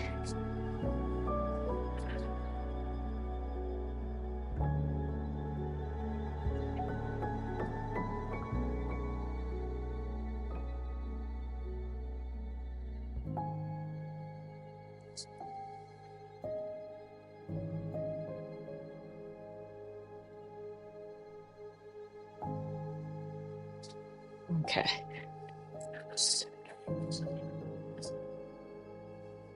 Could have been a lot worse. Okay, cool.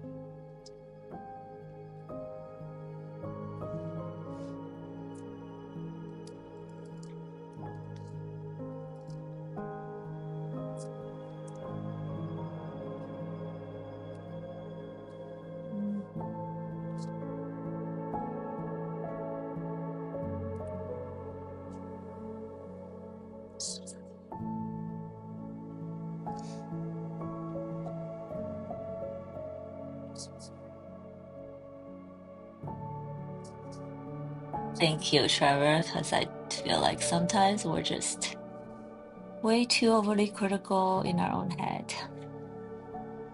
That is a fact. Make this middle part dark. Yes.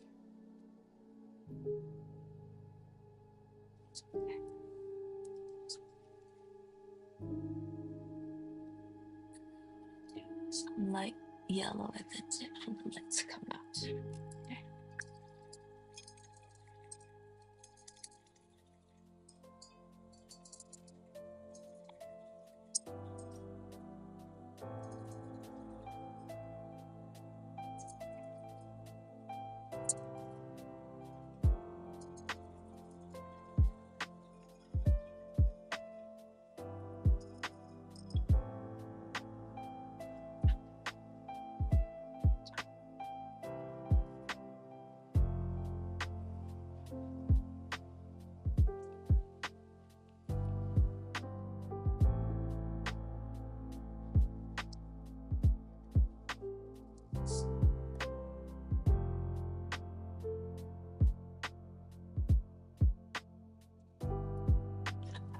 This is gonna be a little tricky. Do I have any straight edge here? Okay, here we go.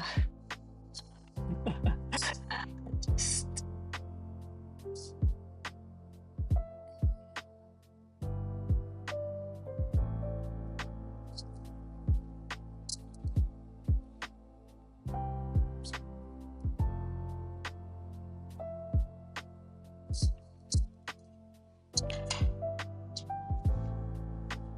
a little cheat for me to make that straight line, which I knew I was not going to get.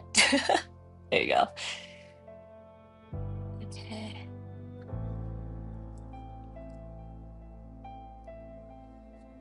And then darken this area.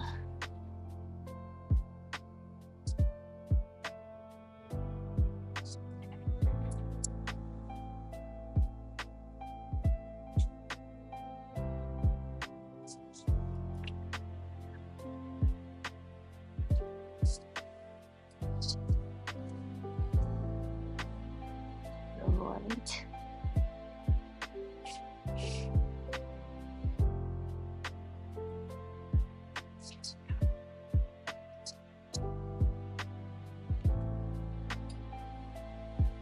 So this is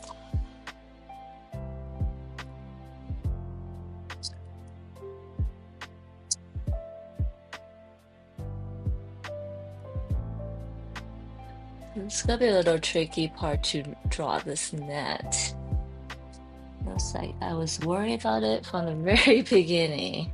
Well, not worried, but I knew I was gonna have a interesting time painting this area.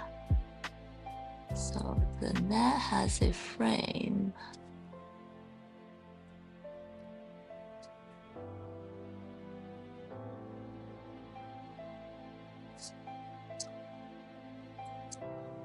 The frame has light hitting at some point. So now I'm just gonna do that. And then the bottom of that has more shadow, light, dark, the scrunchy part. That looks like a Smurf's hat, which is cool. Okay, now I'm gonna do a little bit of shadow in here.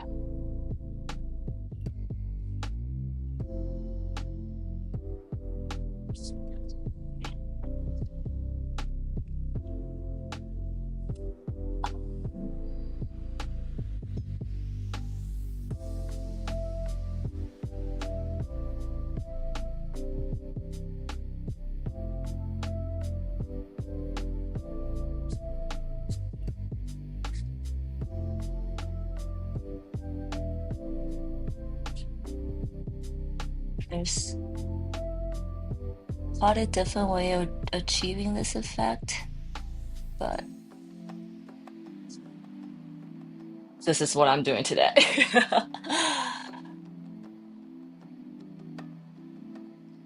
And just gonna leave this area unpainted. I guess if they have highlights on them. Okay.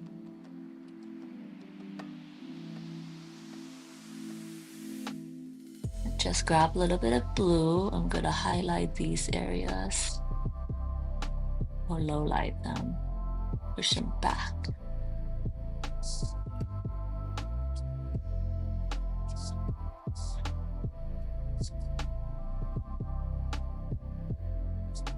Okay.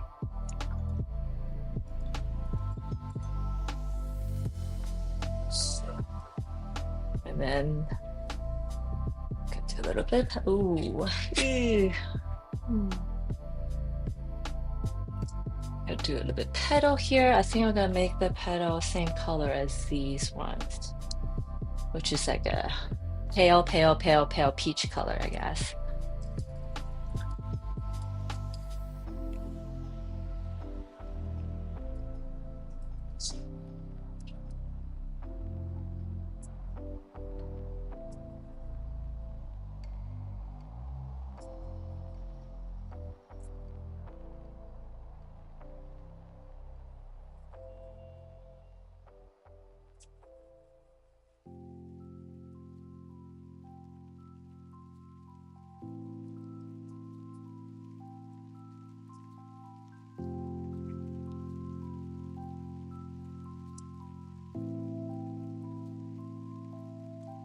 Let's see. Did I mix it? Oh, okay.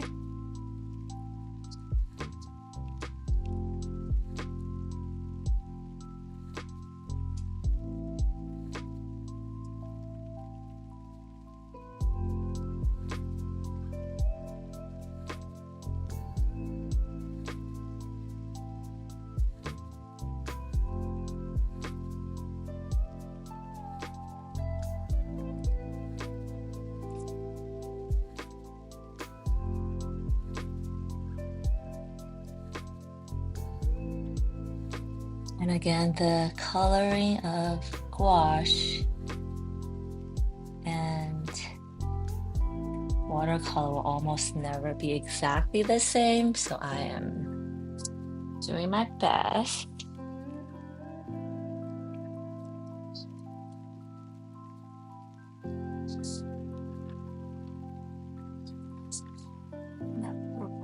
Let's see how it goes. Okay, not bad, not bad.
Here,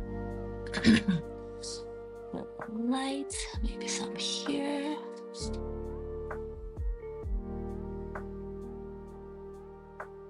Okay.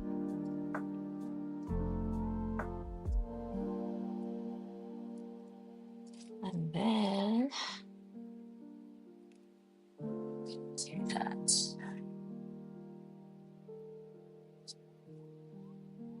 I'm almost out of white again. Yes, I'm gonna order some white paint as I get off.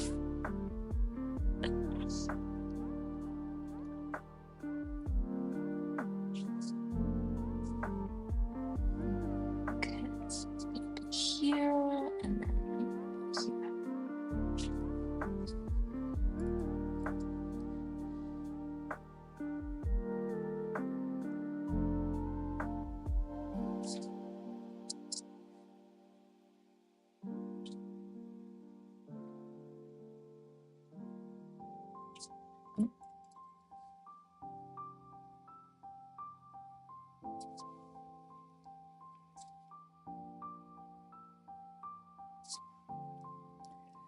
We got overwork canvas here.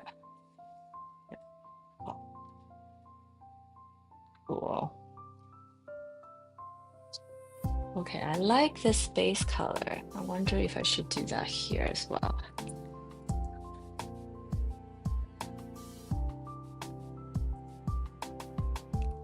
See, I didn't love how this color dried. It looks muddy, so I'm gonna just cover it with this new paint I used for the other color. And hopefully mix that up a little bit.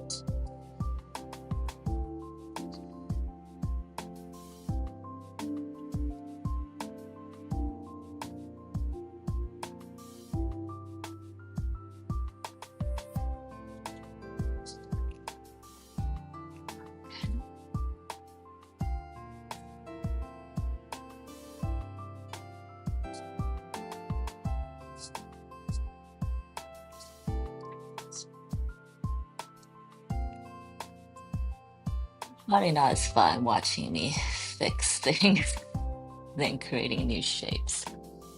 But this is also very much part of the chaos.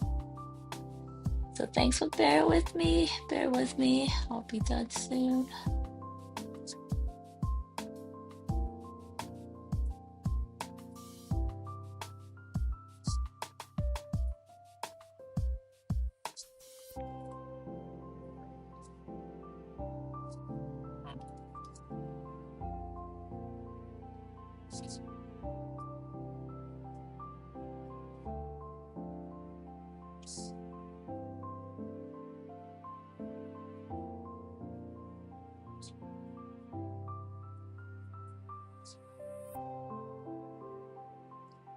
It's better.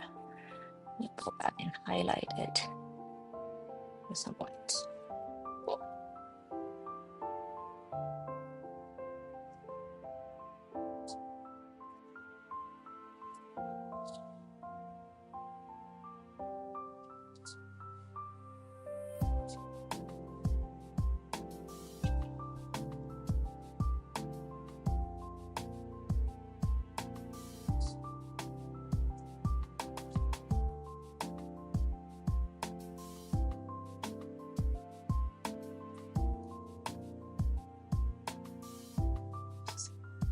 At you, coming out at you. Okay, now let's do this one here. She is like right on her face, trying to pull her face back. It's so funny. Yes, okay, so this part, okay, so this one I probably have to pay a whole lot of attention to because she is on the face, trying to like pull her face back to give her a facelift. And I feel like our eyes will probably go there first, to that or that first. So I want to make sure that one is the best one, maybe.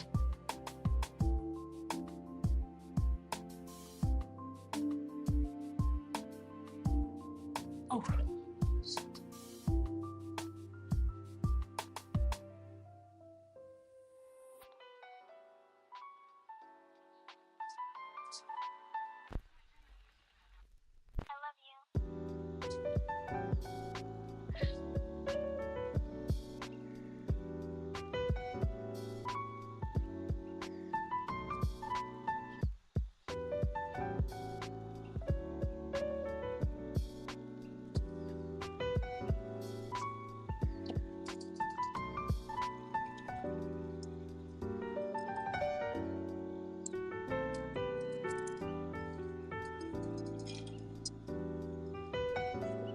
I'll move my camera like that. And I'll make like her to this color.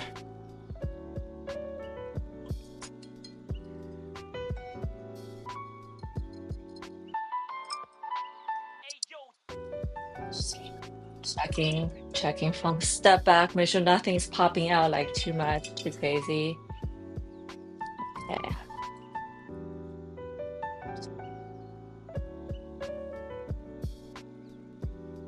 So she is gonna be here.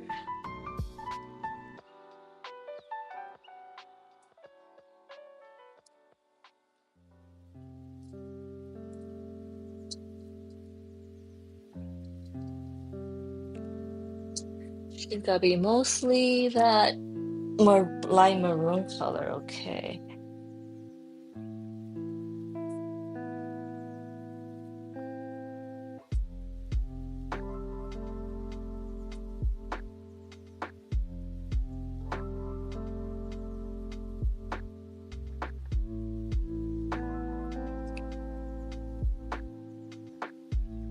That's gonna be the big shadow.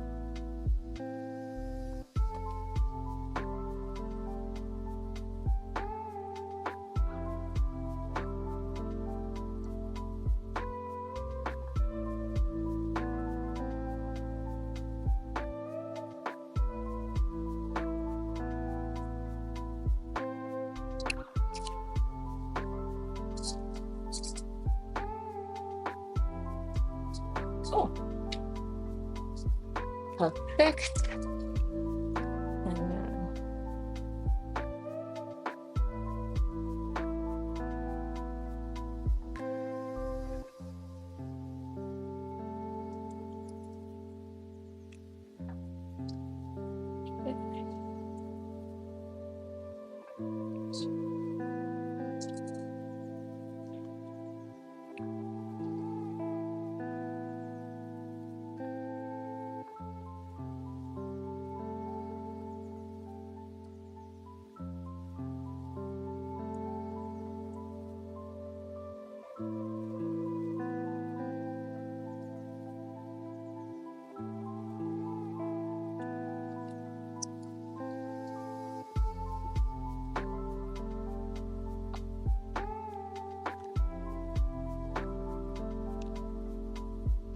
I feel like I'm already destroying my white too. God.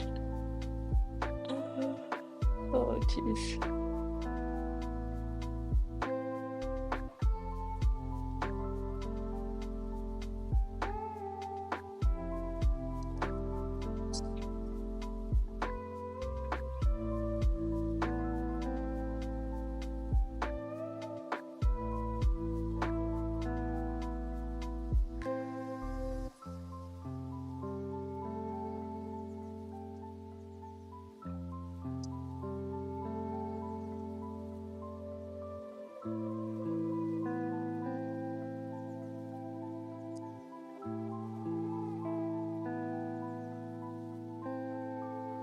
Permanent white is the color I need to get. Okay. Hmm.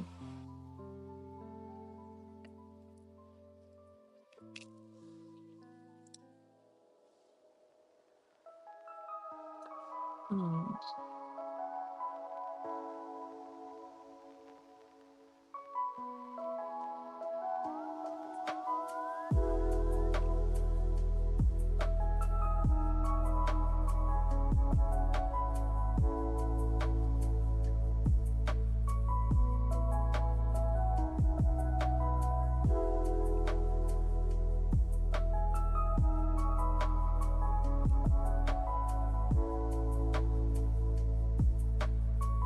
Since this orbit is on the face, I feel like I need to be extra careful.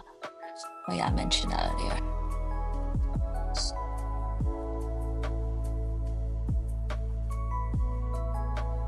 We were talking about last week how when artists is going live, sometimes they become well, they say becomes nonsensical because they're thinking about something, and then so that's just what happened.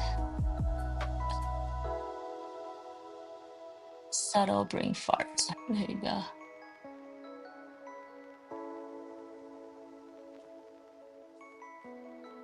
This is pretty wet still. So if it's wet, I can kind of manipulate it for a tad longer.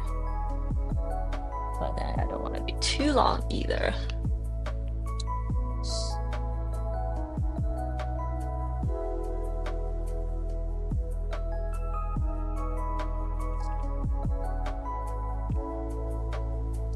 Part of the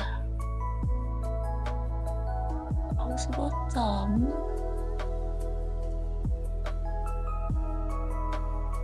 She's kind of sprawled out on the orbit.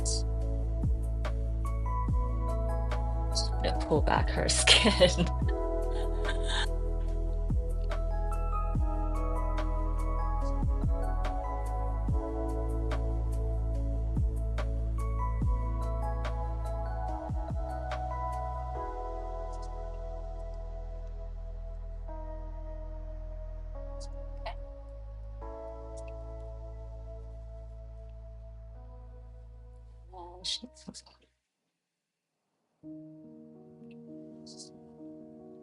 Body is this way. I don't know if you guys saw this earlier, but her body is right here. I almost forgot. And painting this after I've been done with everything else would not be fun. So I'm glad I saw and noticed.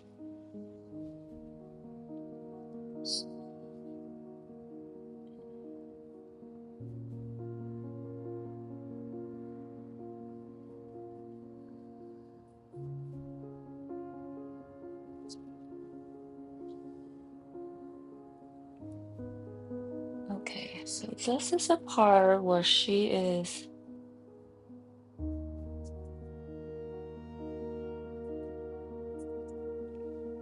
this is a good color. No.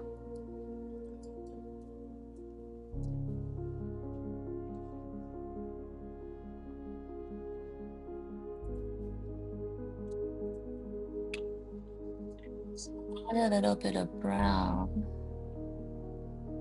to my mixture.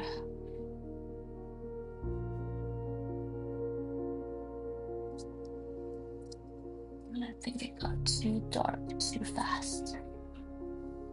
Let's do a bit of blending here.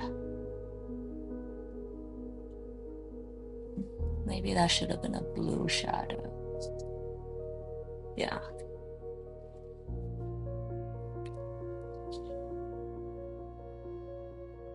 I'm gonna let that area dry first and then go back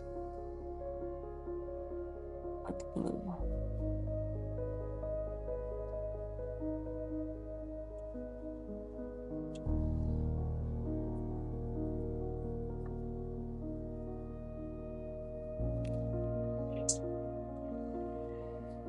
Quickly get the color in here as well.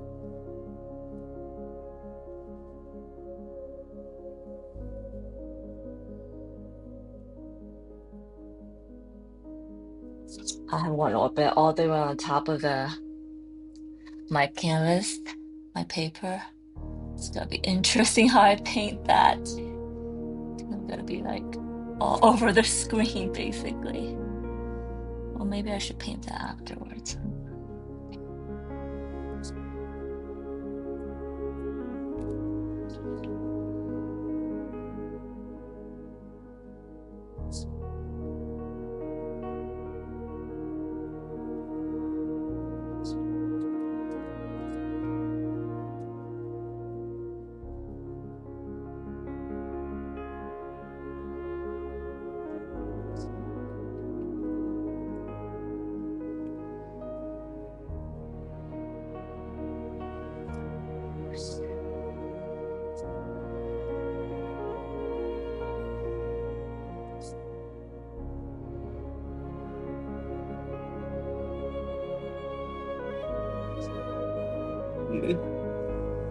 Awkward angle.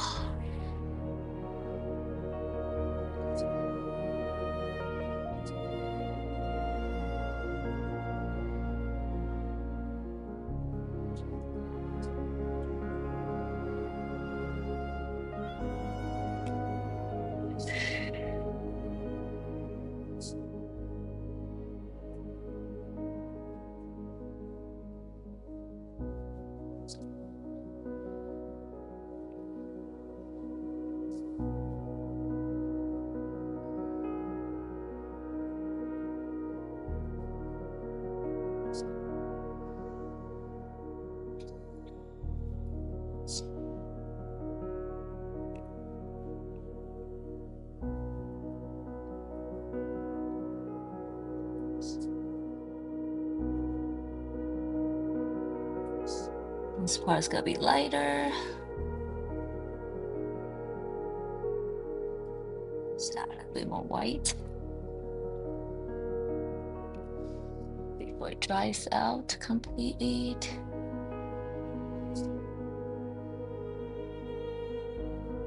Yeah.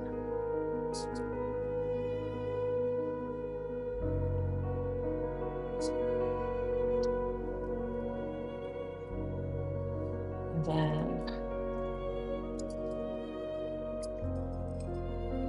gonna get rid of that brown.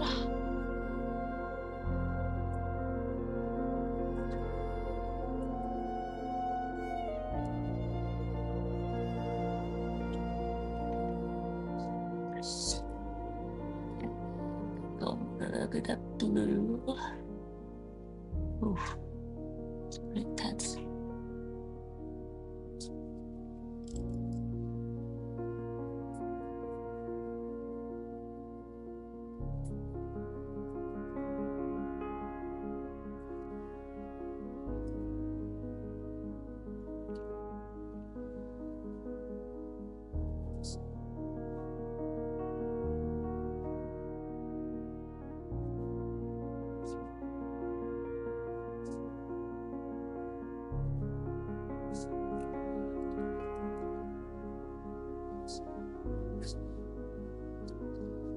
Closer so you can see better.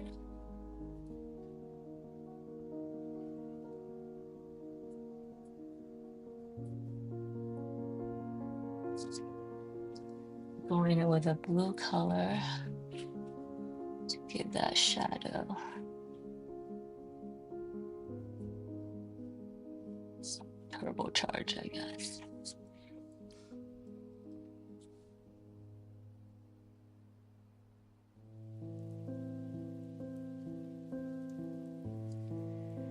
Just a tiny bit here.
So this is the part.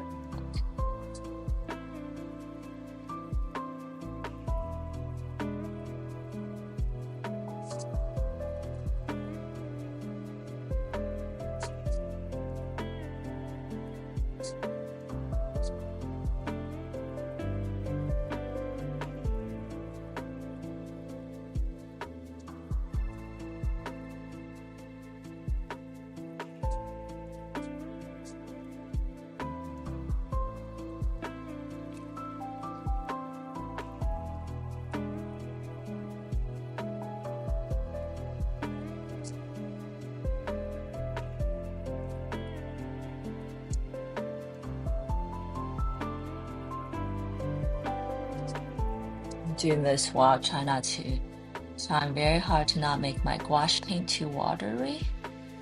Then this will be a much longer process.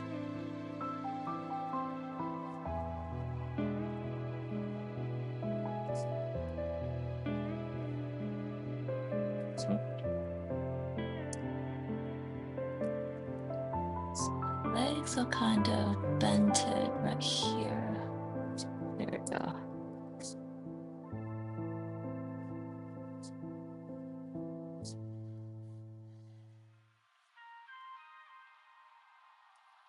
The feeling I need to let this all dry before I go back in again. This is doing that thing where the color's drying as I'm adding more, so the wetness isn't the same.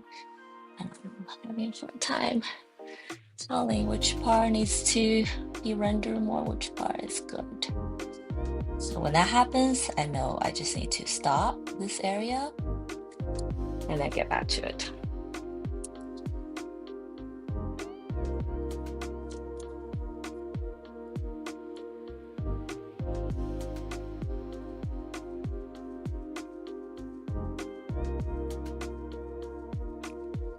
Also, I'm wondering if this part's been...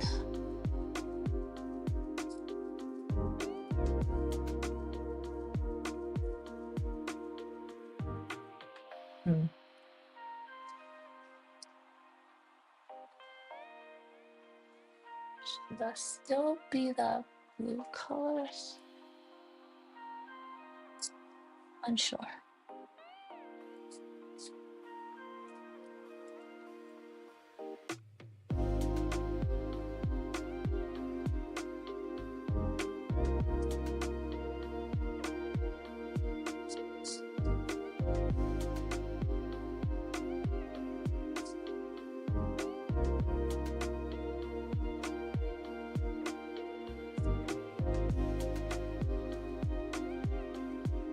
Maybe this is a better color.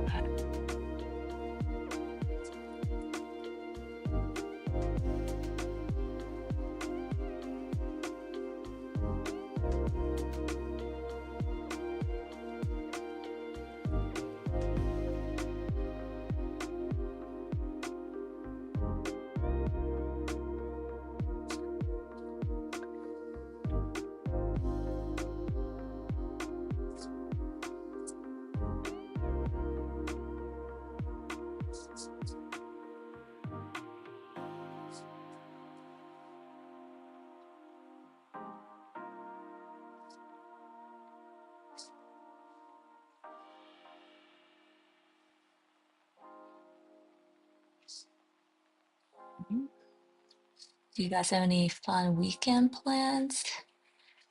I'm going on a little trip close by before my daughter's school starts. I know, it seems I'm always going places, but I'm not. Or it will just happen all at the same time.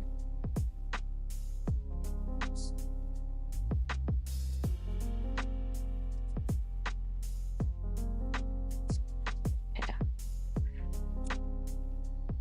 So these flowers,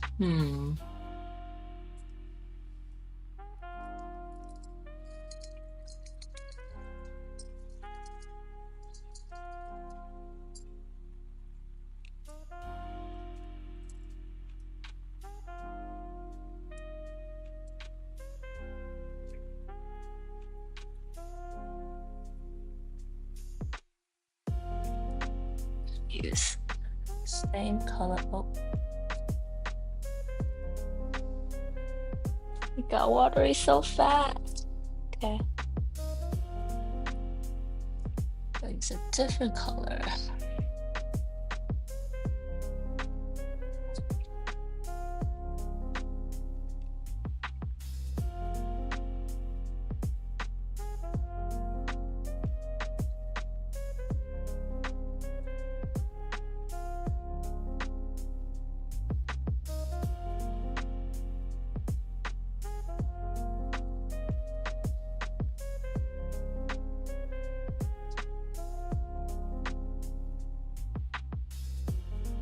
Why did I make a spiral here? This is so hard.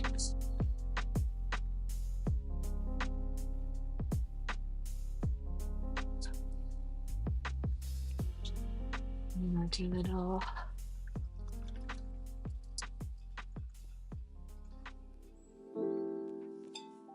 Thank you, Trevor.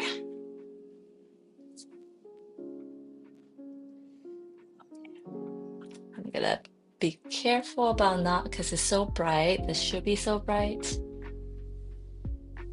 I'm gonna do this right now. Kinda. This is just a clean brush right now. I'm just being OCD and see if I can blend some.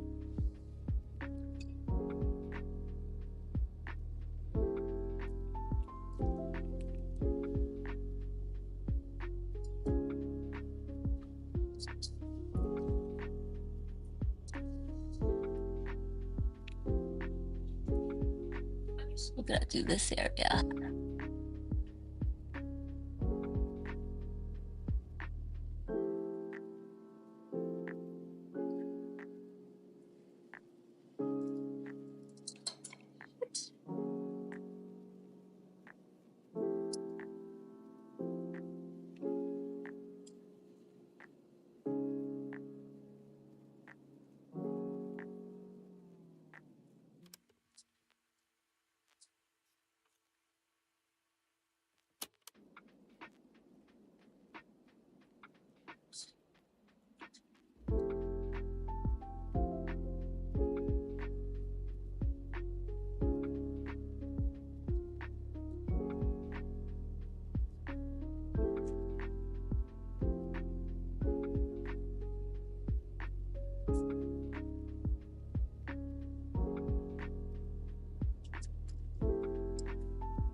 Whoops.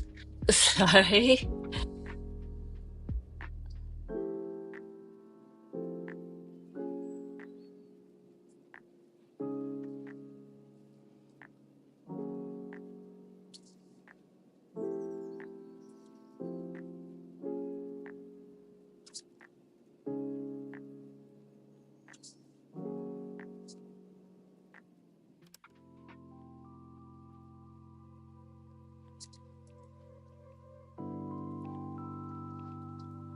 Mm.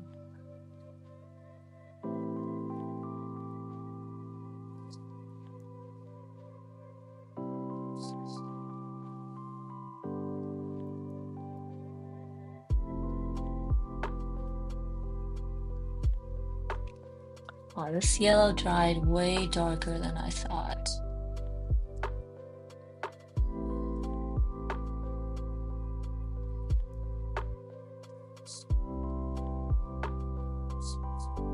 Like some the white back in.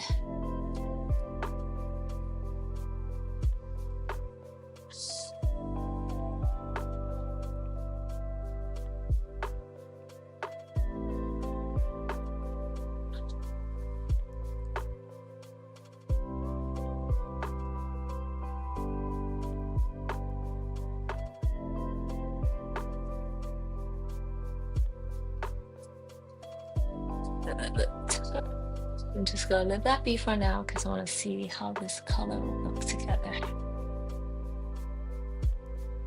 Okay.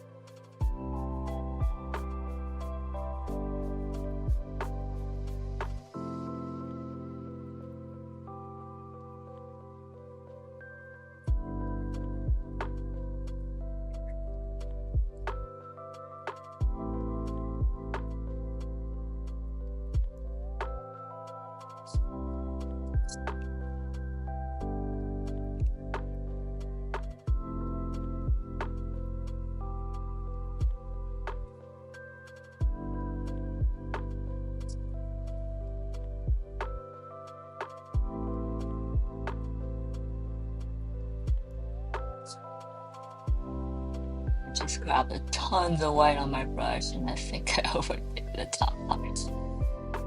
But I think I prefer working out this problem than the other way around.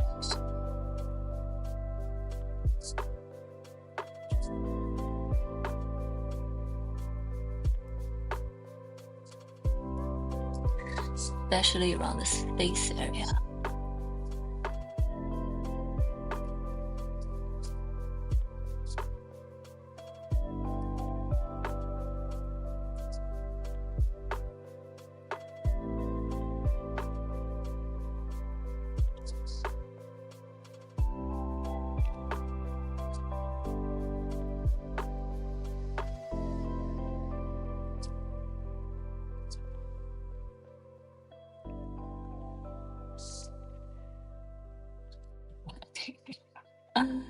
Well, the one good thing about summer is almost over, where I am at least, is that I no longer have to be sweaty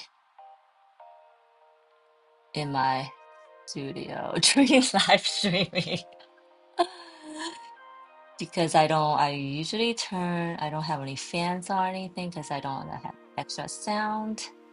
And my AC is not on because I don't want to have that sound, but it comes off once in a while. Oh, cool. I like that. So it needed that light. So yeah, I guess streaming in the winter is slightly more preferable.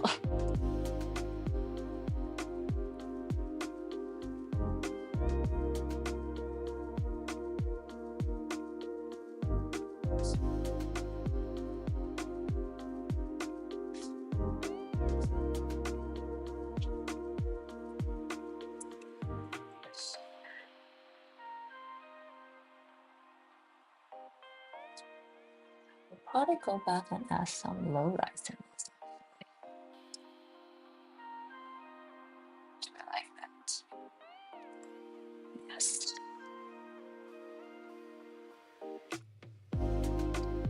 Actually kept the color clean.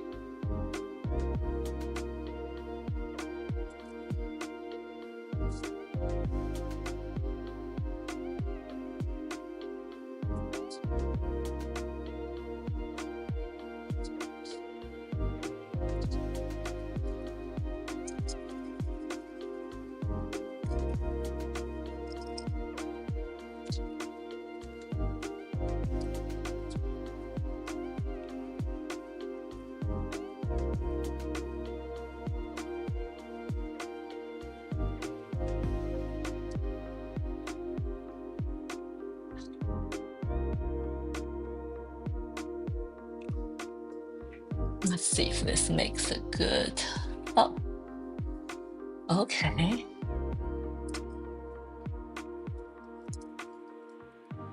So I decided that maybe I should try a purple as a shadow color.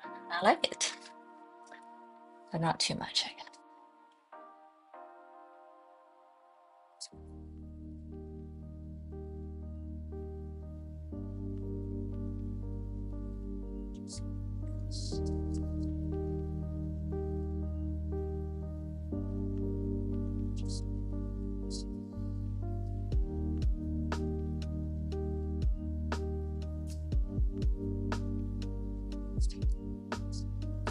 I think this is probably when I dirty up my colors through this process. Careful and not use too much of this paint.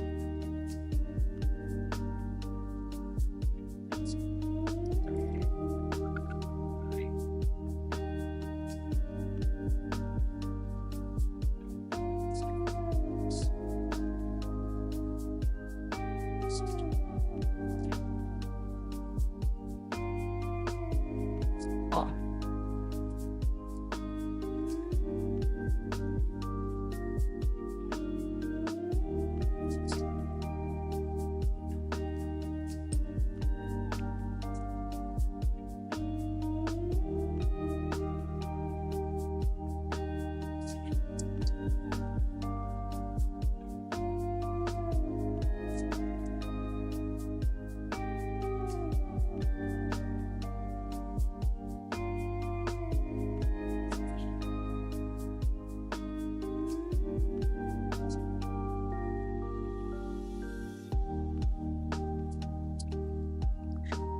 Some.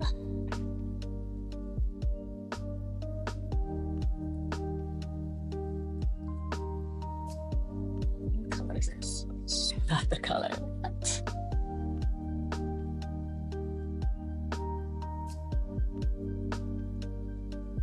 The thing about this gouache part is I really could just go on manipulating it for days.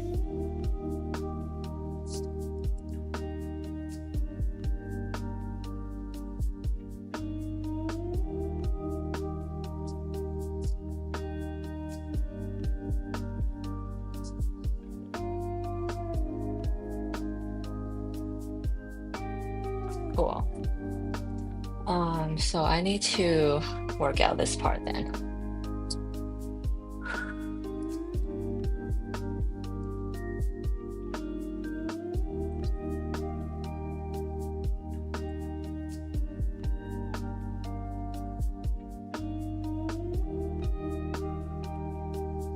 Is this the color?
A little bit blue here.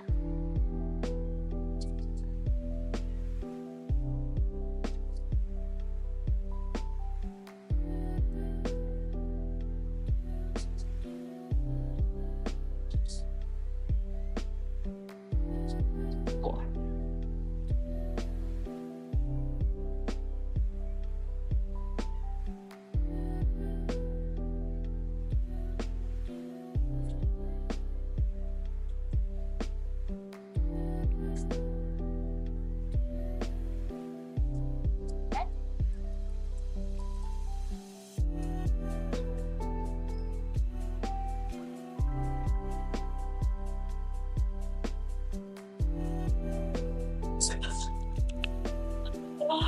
Yes, the real problem. But it's more for the comfort of how long I can go in the studio. Because if you're uncomfortable, then you don't want to be here for too long, right? Okay, so kind of happy with how this turned out, even though I feel like it's rougher than the other ones, but maybe that's what it needs to be. And then I'm gonna do this eyeball in a blue color. So kind of opposite from this other one I just did.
I'm already thinking about what the next piece is going to look like as I'm taking everything I've learned from this piece and then apply it forward, right?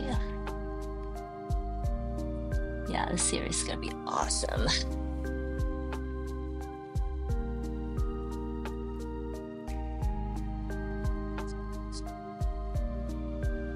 Cool.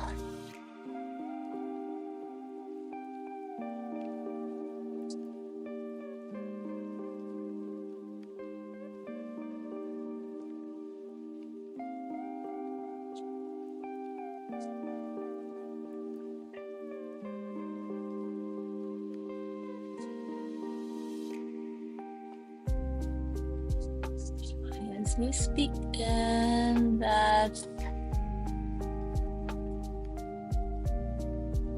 and we're dry.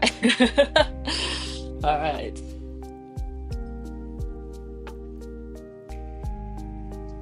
Feel like I was racing against the time a little bit.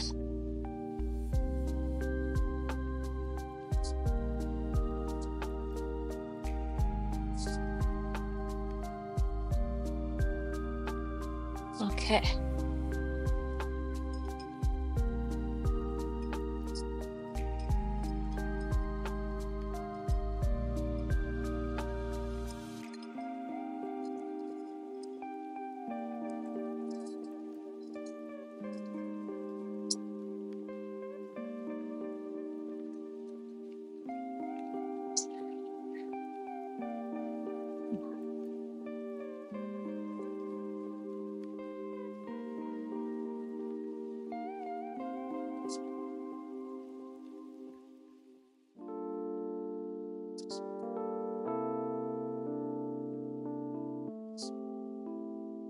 Mm.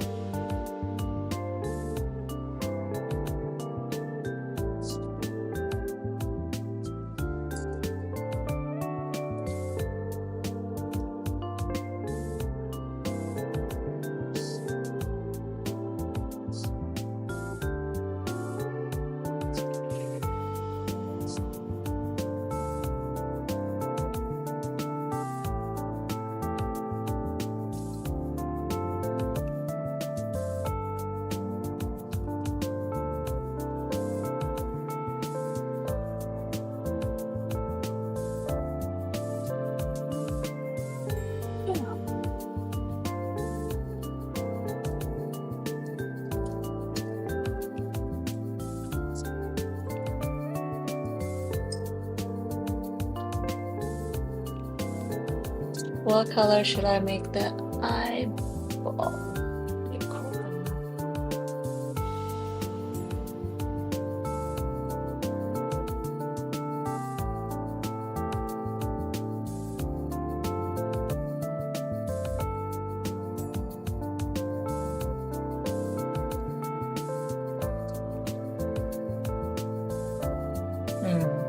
Too light.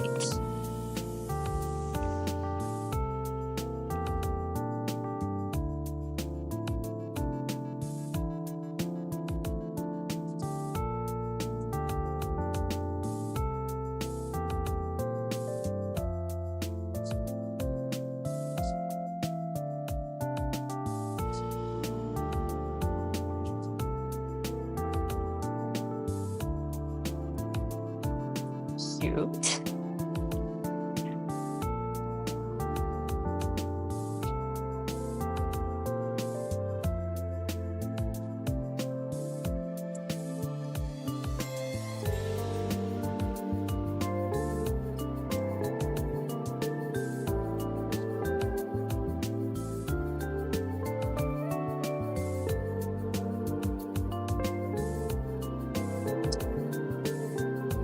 This whole painting, I'm finding myself try to dull down all the colors, basically. This is the limited palette I'm using, which is a kind of interesting exercise in itself.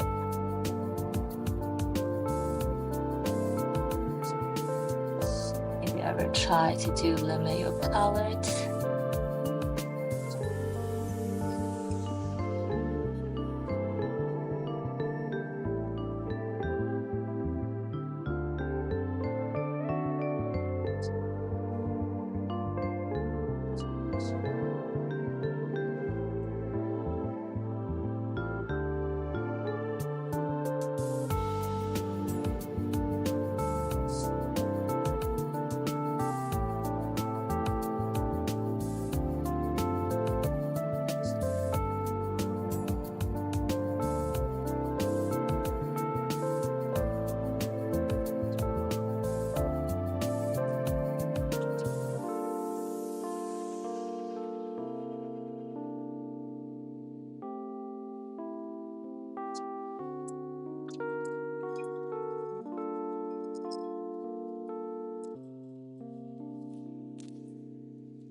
I actually think this turned out pretty good.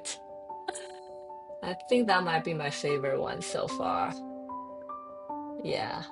We still need some lashes on that girl. That's okay. This is cute. This one's not bad.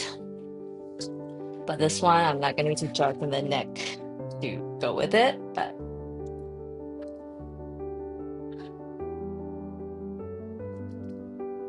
okay, so there's this one guy here. Um, However, I'm wondering how I'm going to paint this here.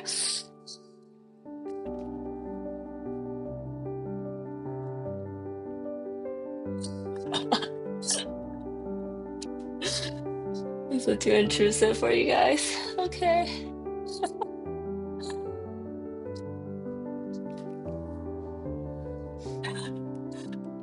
Okay.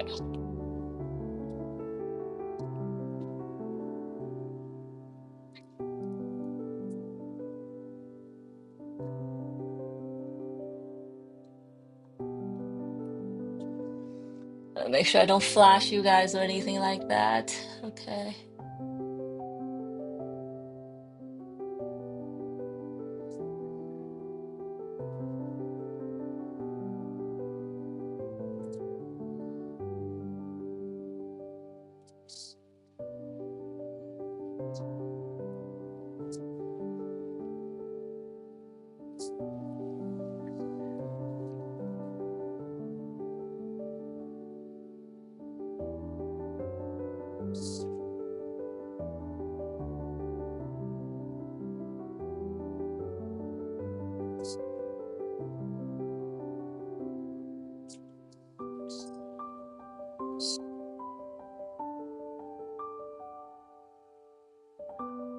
I think I'm at the stage of painting where I'm seeing like, oh, I need to work here. I need to work here.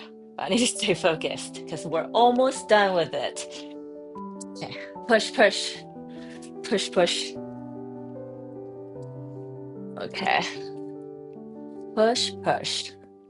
This, I'm gonna do a super light brown color actually, because the one is in the back. I want to kind of disappear. Because you guys can see. Oh, oh, oh shit. Oh, the color kind of happens here and here it kind of dissipates, right? So I need to make sure that even in gouache, this color is not too crazy.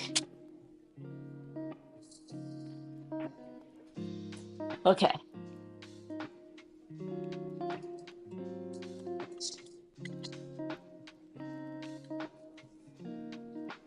Brown, blue, purple still. Okay.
Let's be my secondary color.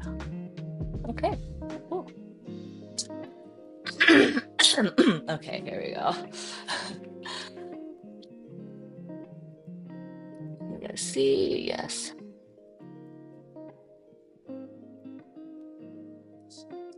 just short of getting on the table for you guys.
Still doing some tonal coloring, as you can see.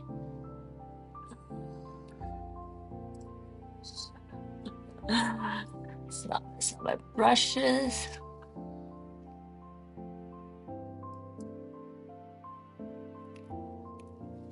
I think once I'm done with this girl, I really will feel so much better about the whole painting. Better as in more finished. Or better as in I'm getting closer to the finish line.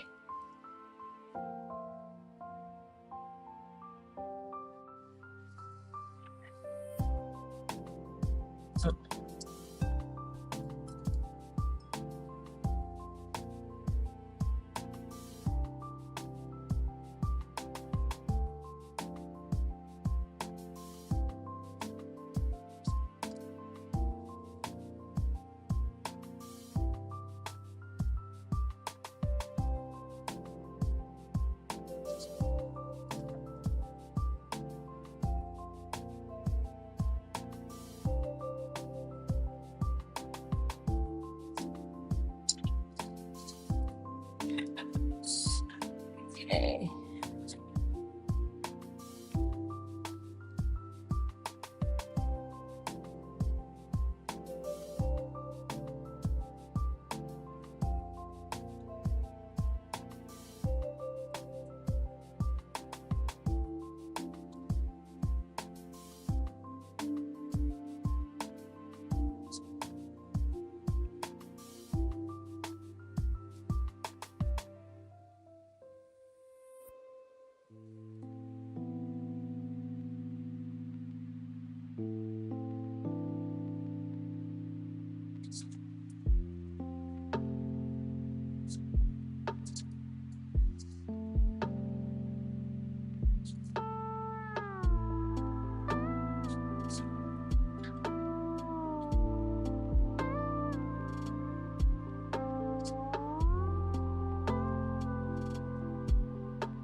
The color really is different from everyone.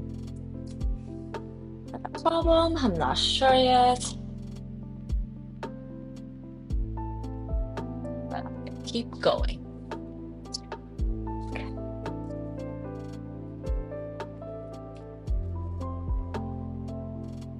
She has a lower eyelid.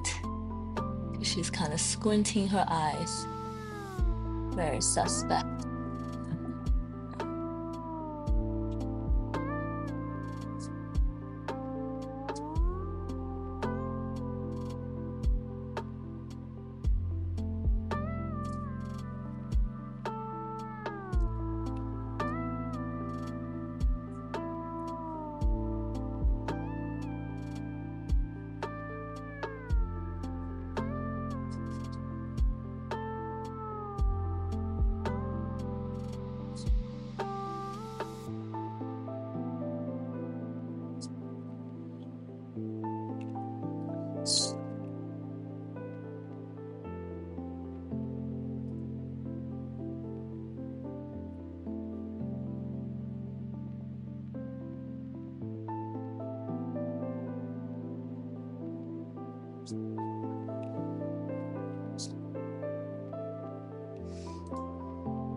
Shit.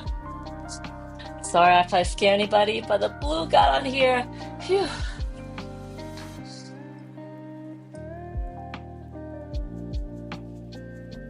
I feel like that was a hint that maybe I should use blue as my shadow color again. I was just thinking about that. Maybe it got into my subconsciousness.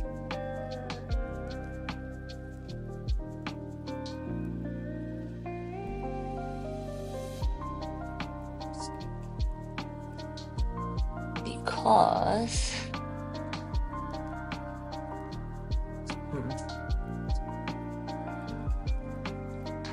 I don't know if I love it.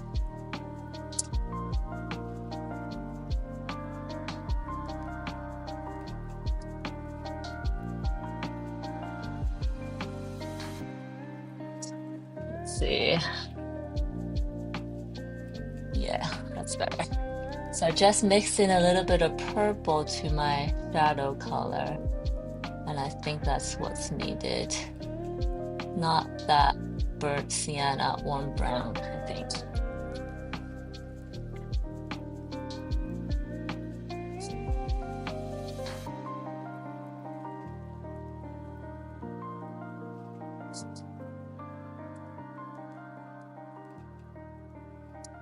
I said earlier, blue, so purple.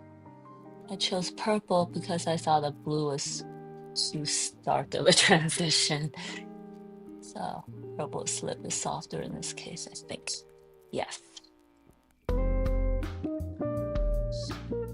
Agent 415 Guri to say thanks for stopping by.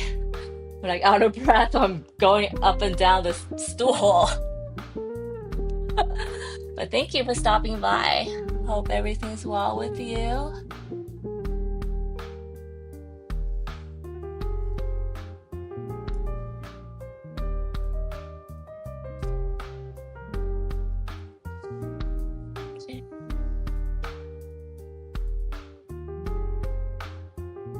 Let's mix some of that in. Also realized I think I started doing the cast shadow on some of them, but not all of them.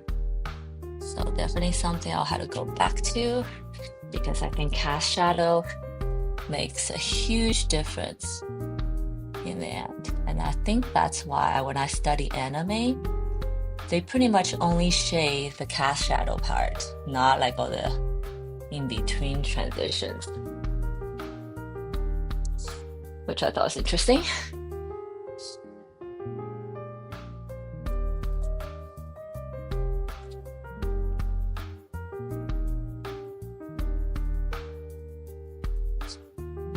Always fun to have people dropping in and say hi, even if they can just stay for a tiny bit. So yeah, everyone, if you're here and watching, say hi. It'll be better, even better if we can share this live stream, retweet, whatever that you feel like doing.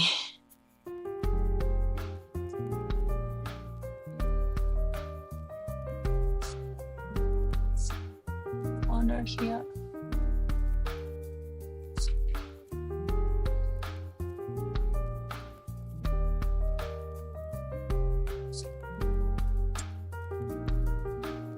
See, when my brush is free at the tip, as I know it's too dry. Well, this looks way better here. Let's do that.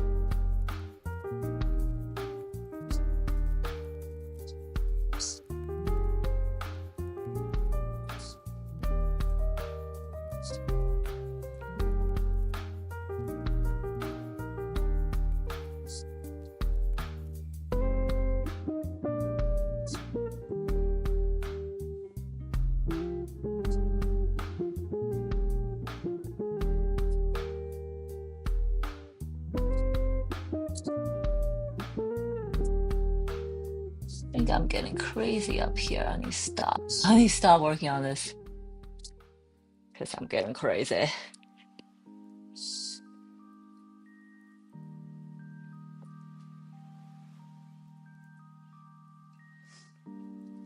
better. Okay, let's do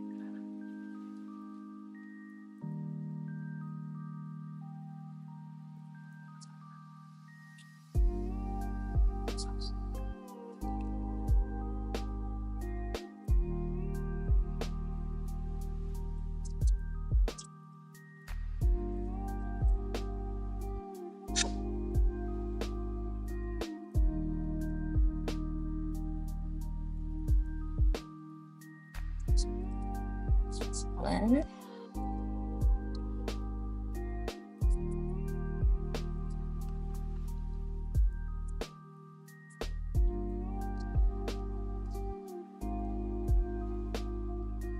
Oh, that's good. I added a little bit more water. I think it helped.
I think I mentioned like sometimes if I had to go super fast, it almost comes out better.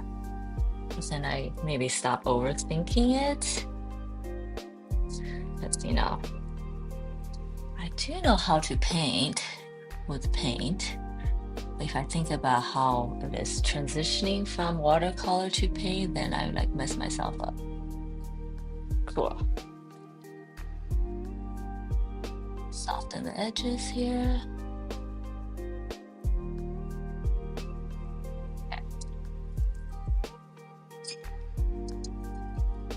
Okay, so since I did neutral color for her body, I'm gonna do the opposite for her petals.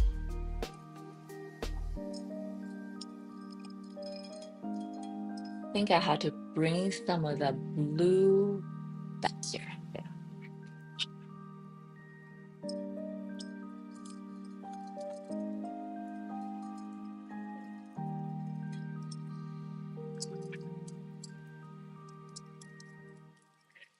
It's gonna be that dark, dusty blue for sure. Okay.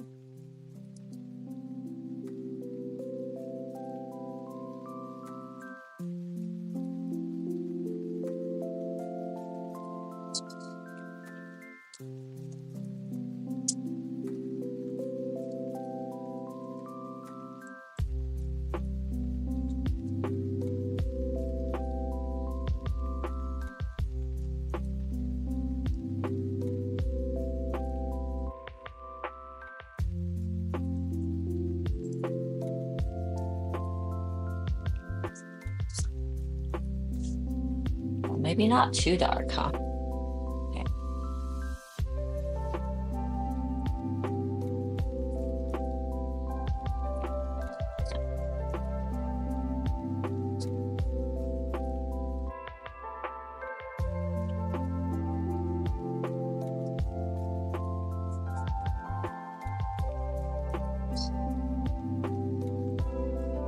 I feel like this is the exact same blue I started with. So awesome. I can go right back to my first painting, fix it.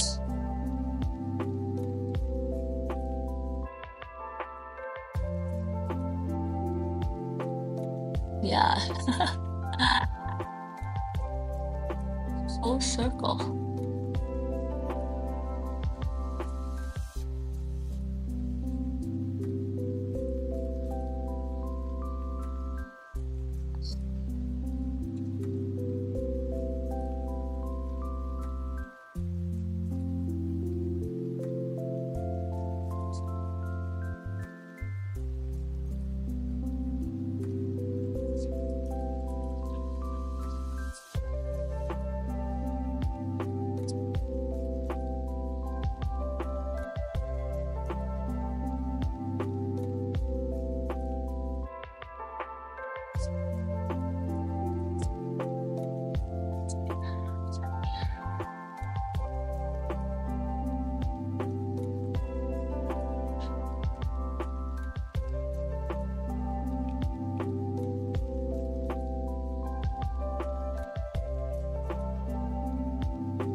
Hmm. Because I think I might have made this too dark.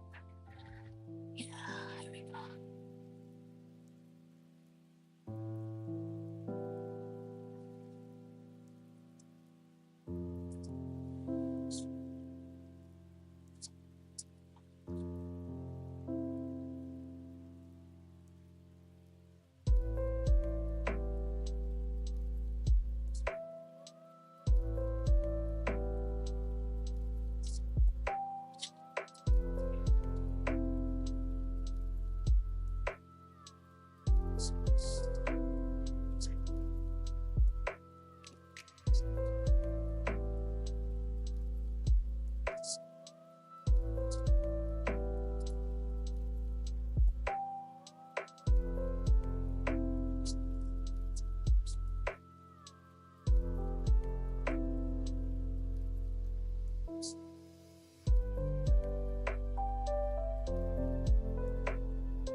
When the gouache is in that creamy consistency, it is so wonderful to paint with.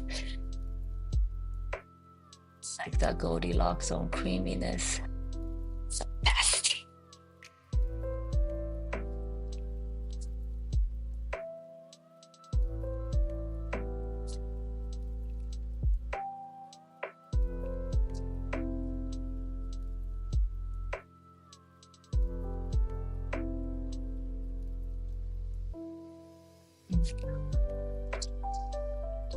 This little.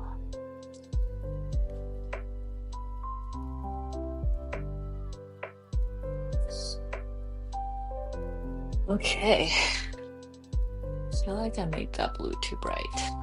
That's okay though.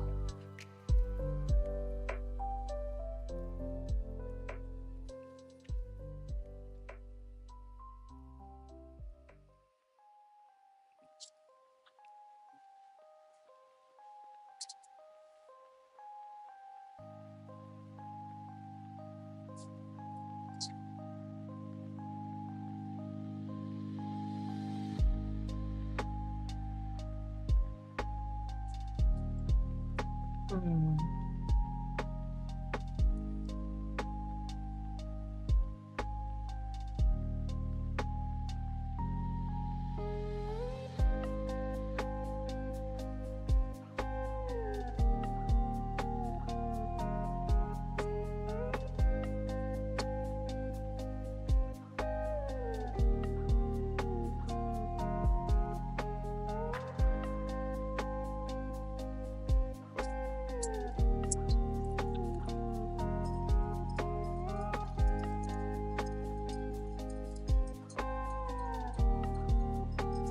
I see this pretty gray color. I'm gonna try to recreate that for the eyes, which I think will be really cool. I think, oh, that's awesome. Okay, so this part needs to do some work. Okay.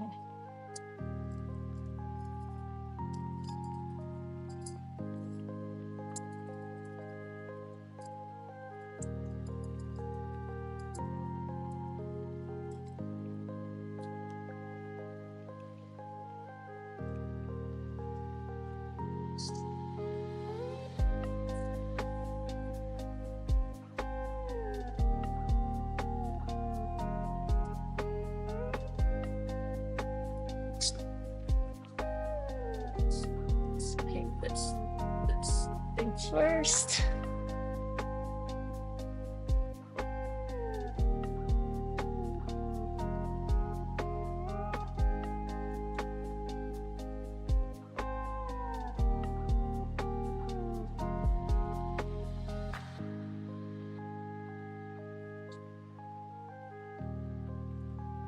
There's a Pokemon called Flabebe.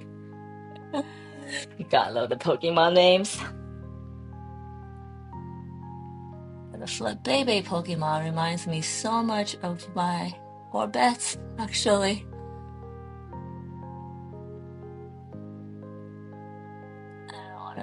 And so I've been want to study the shadowing of how they draw her. It's pretty cool. I like how the colors like gradients into this gray color. And I think that's the color I want to make the top petal.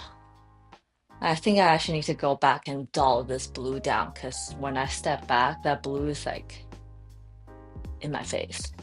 And I don't want that.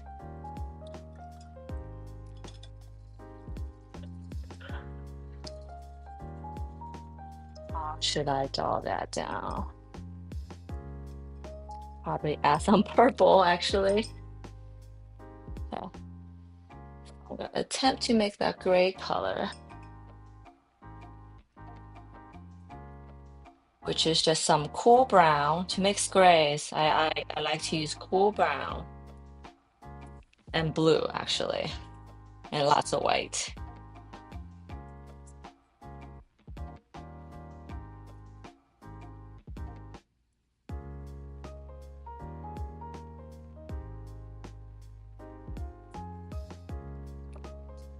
See if I got it. Cool. You guys see? It's pretty close. But more white. And then the darker part, I'm gonna use the purple. Let's see if it's here.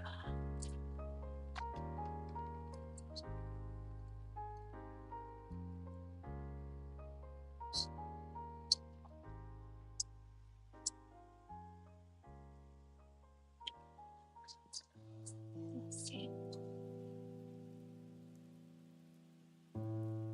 Yeah.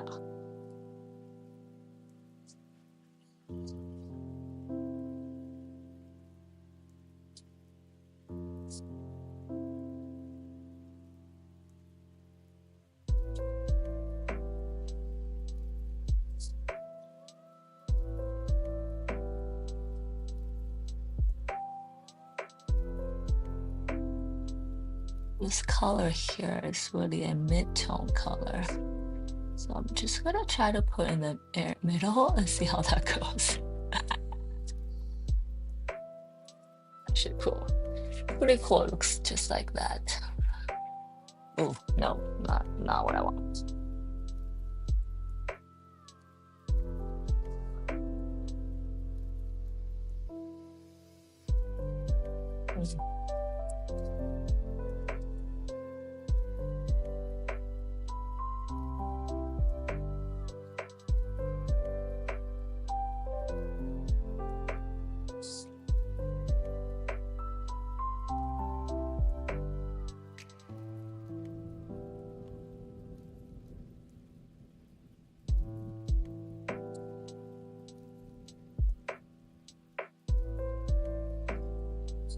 To just have water in my brush right now.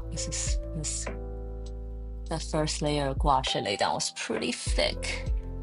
So even with just water, you don't really see much dilution, which is rare actually.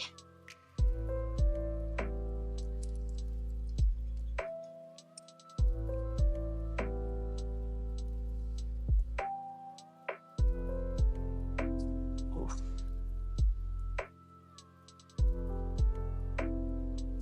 That should have been the color.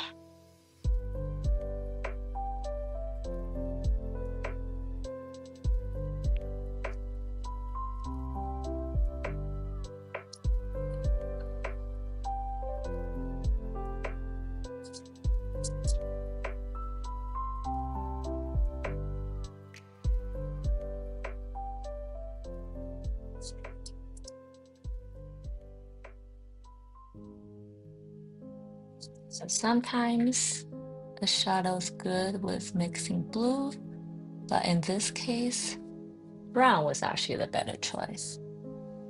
Yeah. So every time I tell you that's the trick, that's a formula, and then I do something that's like, oh, actually, there's always exceptions.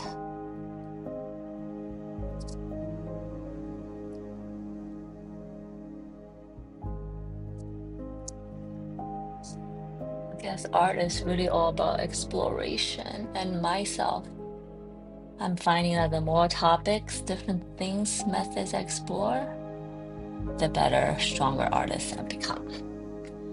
That might seem obvious,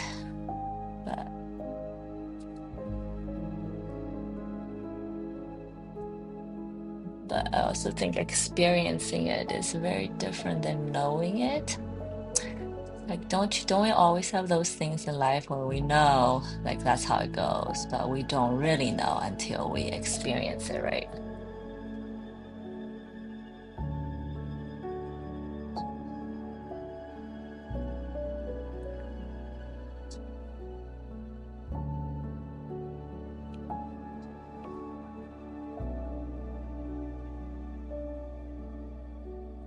Oh, that's too much weight. Oops. It's okay though.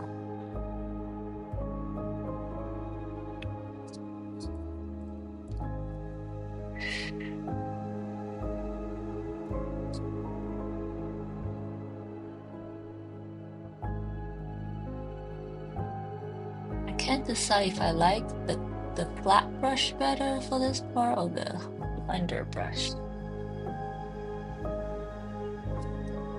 I guess they both have different strength.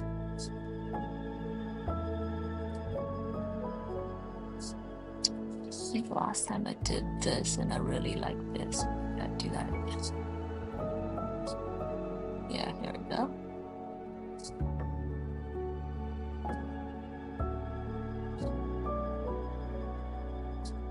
Cool.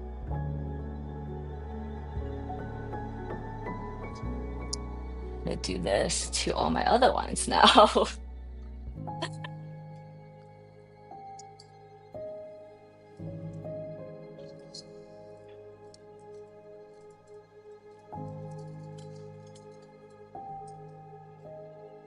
I thought I had an order of things when I started, but now that's all out of the window. My brush is all over the place. My paint is not what I thought it was gonna be. And that's when you know I'm kind of near the end of my session. I'm near the end, but not ending yet. But yeah, when I know like everything's out of order, when I'm not so keen on keeping everything neat, that's when I know I'm getting tired. So listen to your bodies, guys. Sometimes we think we know more, but listen to your bodies. Connect it to your mind.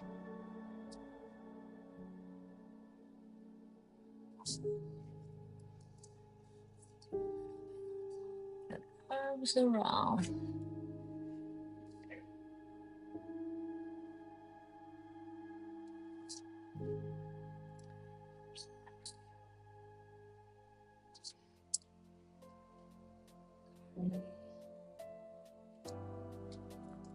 Barbara, are you watching any fun shows right now?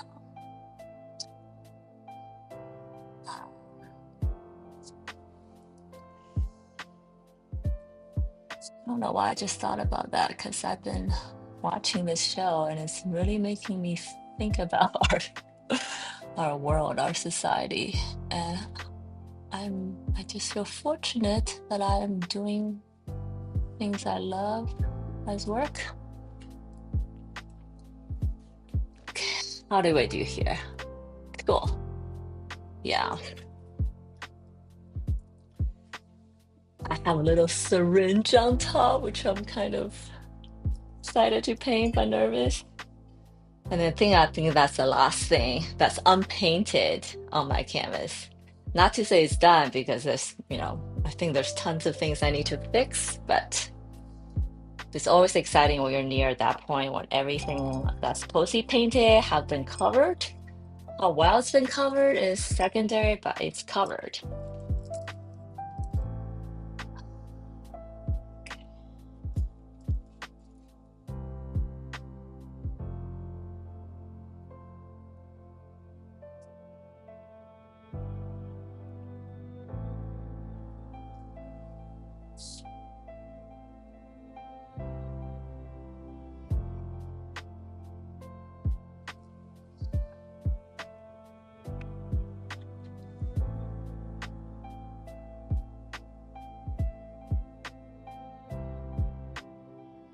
Oops.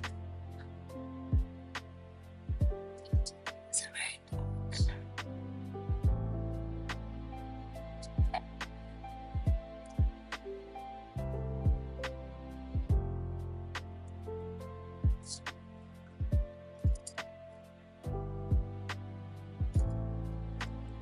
So we're having this problem of this blue here. It seems so way too bright.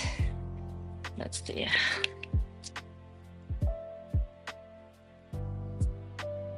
So what I'm going to do is actually just gonna pick up some white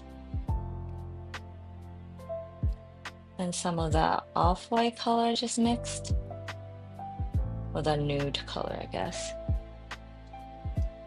And then I'm just gonna go in like this and see if he'll do anything.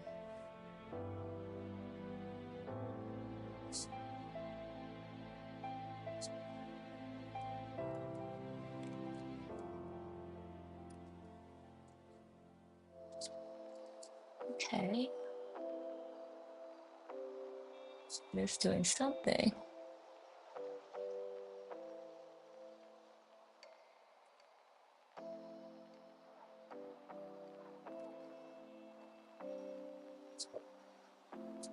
What I also just discovered, or not discovered, I knew, but practiced today is that when the gouache dries and you go in with a little bit of wet brush, a little bit of water on your brush, just a tiny bit, can be too much. And then you can kind of blend all the layers that's been dry one more time.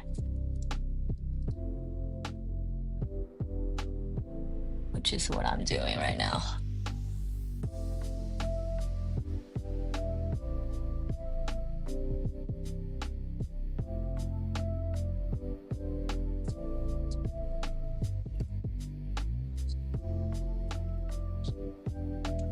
I think it's more dulled down, but also lighter, which I think is good.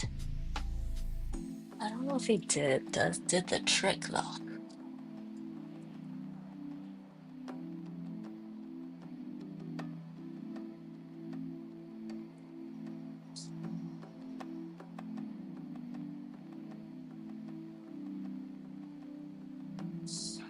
I'm not sure that he did it. But certainly better. Bright blue color, which is awesome color in itself, but I don't know if I think it was too bright for the rest of the painting.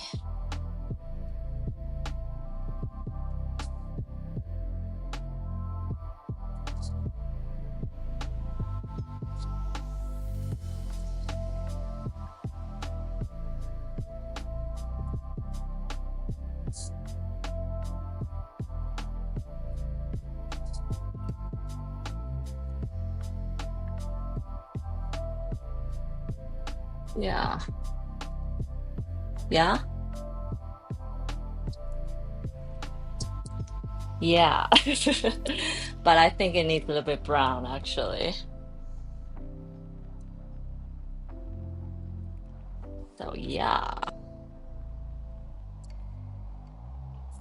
Nice touch, sister. Yes, I think so. Needles.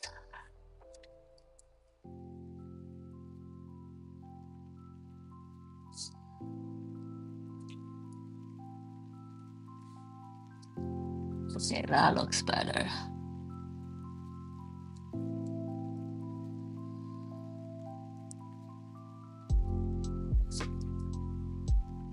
So I'm just introducing some cool brown to the shadow area.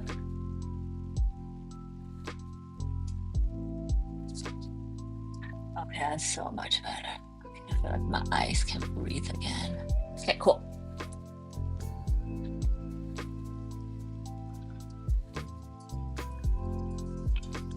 Now the eyeball layer. What should we do with the eyeball?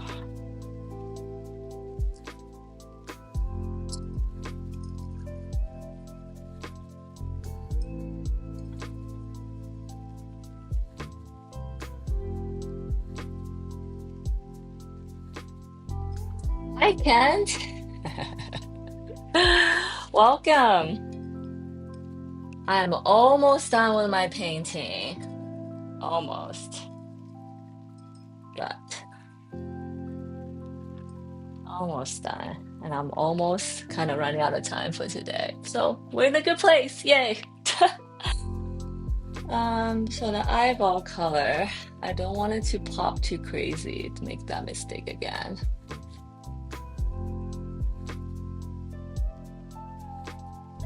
I think this could be a brown. My least favorite, also my favorite color.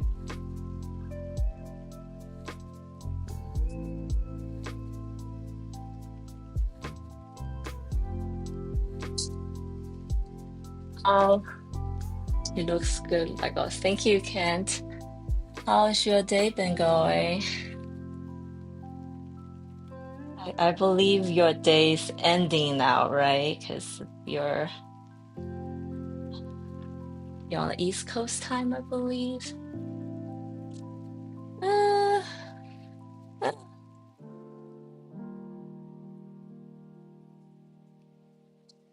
Too dead. I added some purple.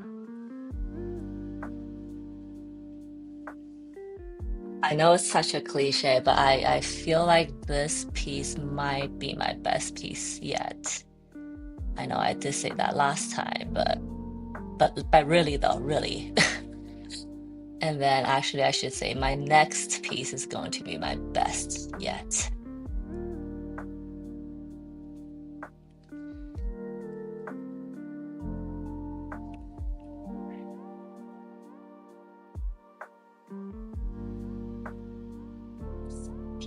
Oh, you're on East Coast time, I see.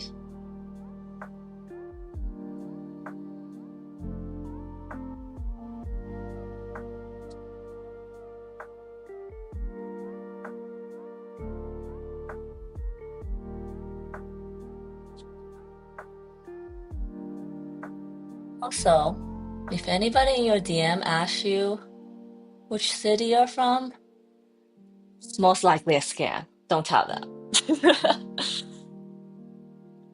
Why did I just bring that up? Because I just remembered that there's someone in my DM asked me that before, and it turned out to be a scam for sure. Actually, multiple times. So now I'm just really wary about scams on social media. So yeah, if anybody asks your email address, if it's a stranger, I mean, obviously, if you know that person, have interacted with them before for more than a few days, then no problem. But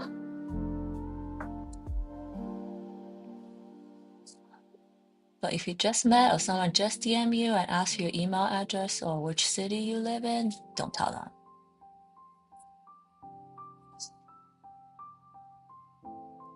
And I bring this up because we just talked about, um, we talked about Ken's time zone, etc. So it's, a little bit of information we're sharing here. But since we're live and I know that I feel like people who are watching me live are not bad players because are not scammers because,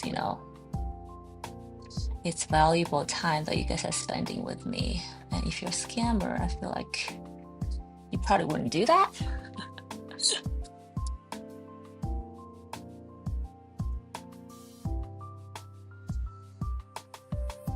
Oh, yeah, you're the smart one. I've definitely made mistakes when I'm just naive and thinking everybody's as nice as I am out there, with genuine intent.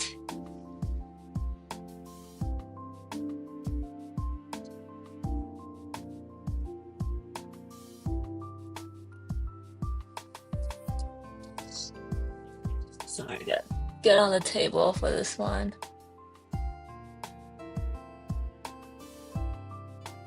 For those of you are just joining me, you ask why? Because I'm painting on a big piece of paper, and this orbit is like at the end of my canvas, and I can't read it if I don't do this.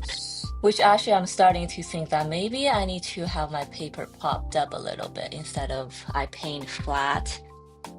I paint flat on the table, but I've seen watercolor artists do both.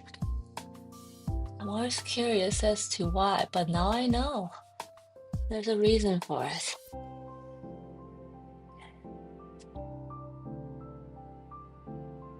Yay for me painting a big piece of art. Is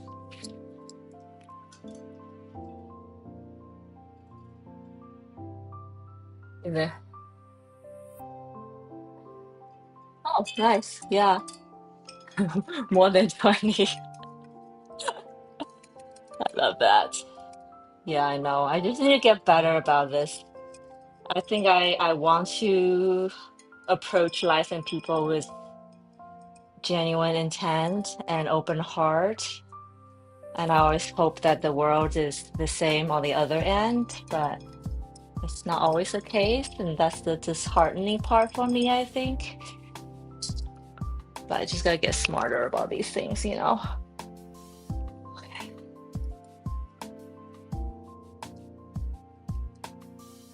Yeah, Ken, I've been seeing some of your work on Instagram. They look great.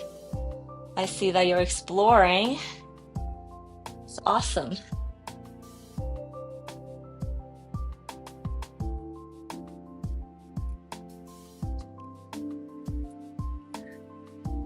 Okay. Whoa. Is it? Should I? So many questions. I don't think that's the color I want to do.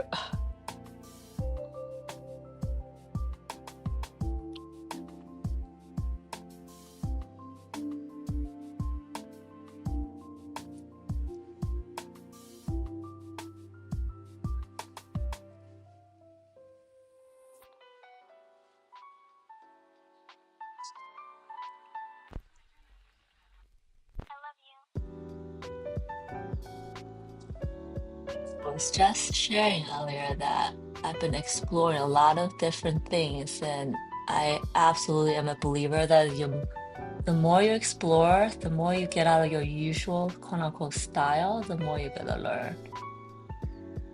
Unless and then until you become like a well-known artist where you had to stick with a style, explore. Until then, explore. I feel like I'm exploring within my style because I do want to get to a style so that I can go to galleries, etc., and have a show. My life goal, life goal, but by no means the end goal for my art career is to have a solo gallery show. And if anybody who's watching knows the gallery is looking for someone, which they never are, but if you know a gallery or two and you think my art could work, share my information, please, or let me know. So I'll share. Oh, I'll reach out. Experimenting helps us understand the framework of stuff. Absolutely, absolutely. Okay. Oh yeah. So lastly is my little syringe on top.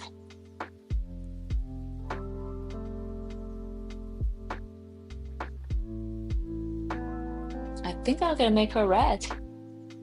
Yeah.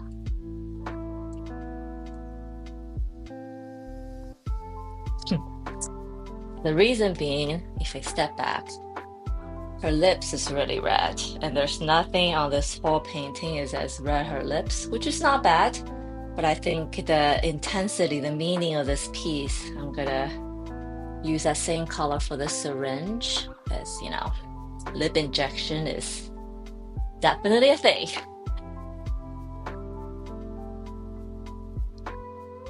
I would like to get darker shades in my ink wash, but it's oh my god, yes. I think I'm still having issues with that, especially when I am in watercolor mode. Where am I? When I'm in watercolor mode.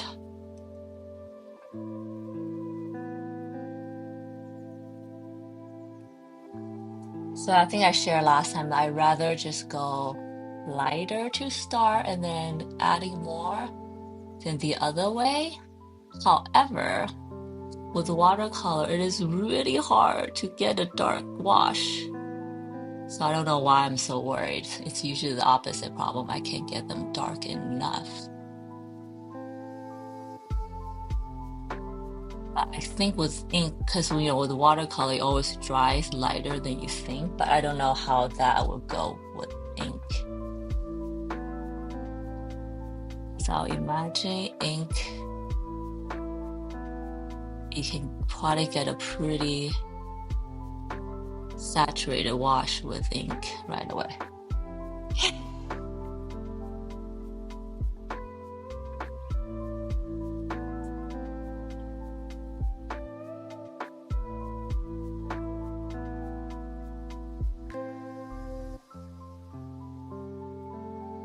This gouache right now so diluted, it's almost behaving like watercolor.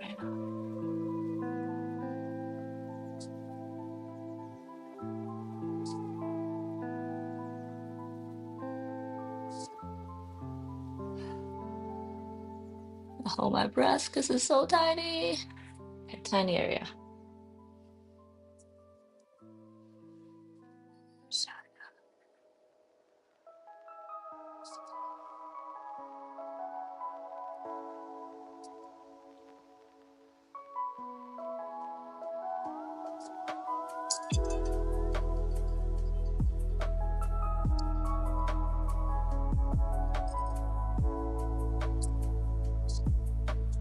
Have no fear, Kent. Have no fear. Just go for it. Go big or go home, right? Okay. Where am I? Okay.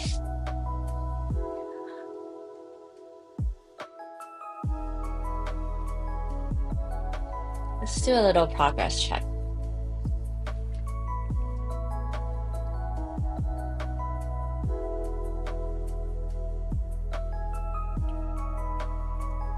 I painted all the little creatures here today. So this one trying to catch a butterfly. This one's climbing on her neck. I need to darken this area still. She's pulling on her face. And then she is getting ready to do some injection with a syringe on her head.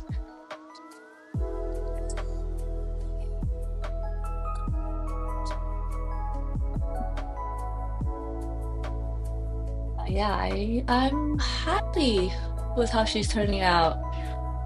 Focal definitely goes here. I think I need to do some more stuff here. Awesome.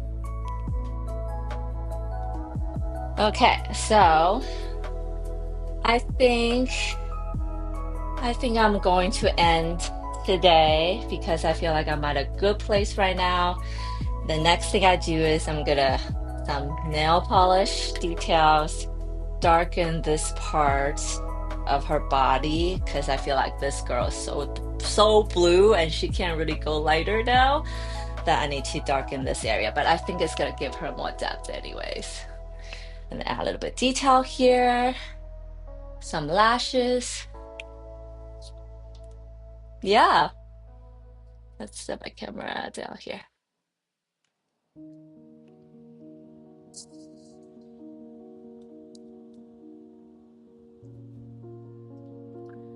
So, guys, thank you so much for spending the past almost 4 hours with me today. I hope you enjoyed painting with me today and learn something about my process and what this series is all about. I'm super excited with how it's turning out. I think it's gonna be awesome. If you're just watching me or discovering me for the first time, don't forget to hit the like, subscribe, retweet, follow, whatever, so you don't miss my next video and next live painting session. I am going to be live again next week at the same time with a new piece of painting, continuing the series for sure. So I'm excited about that, and we'll see what my next painting looks like. Have such a wonderful day and awesome rest of the week. I will catch you guys later. Bye.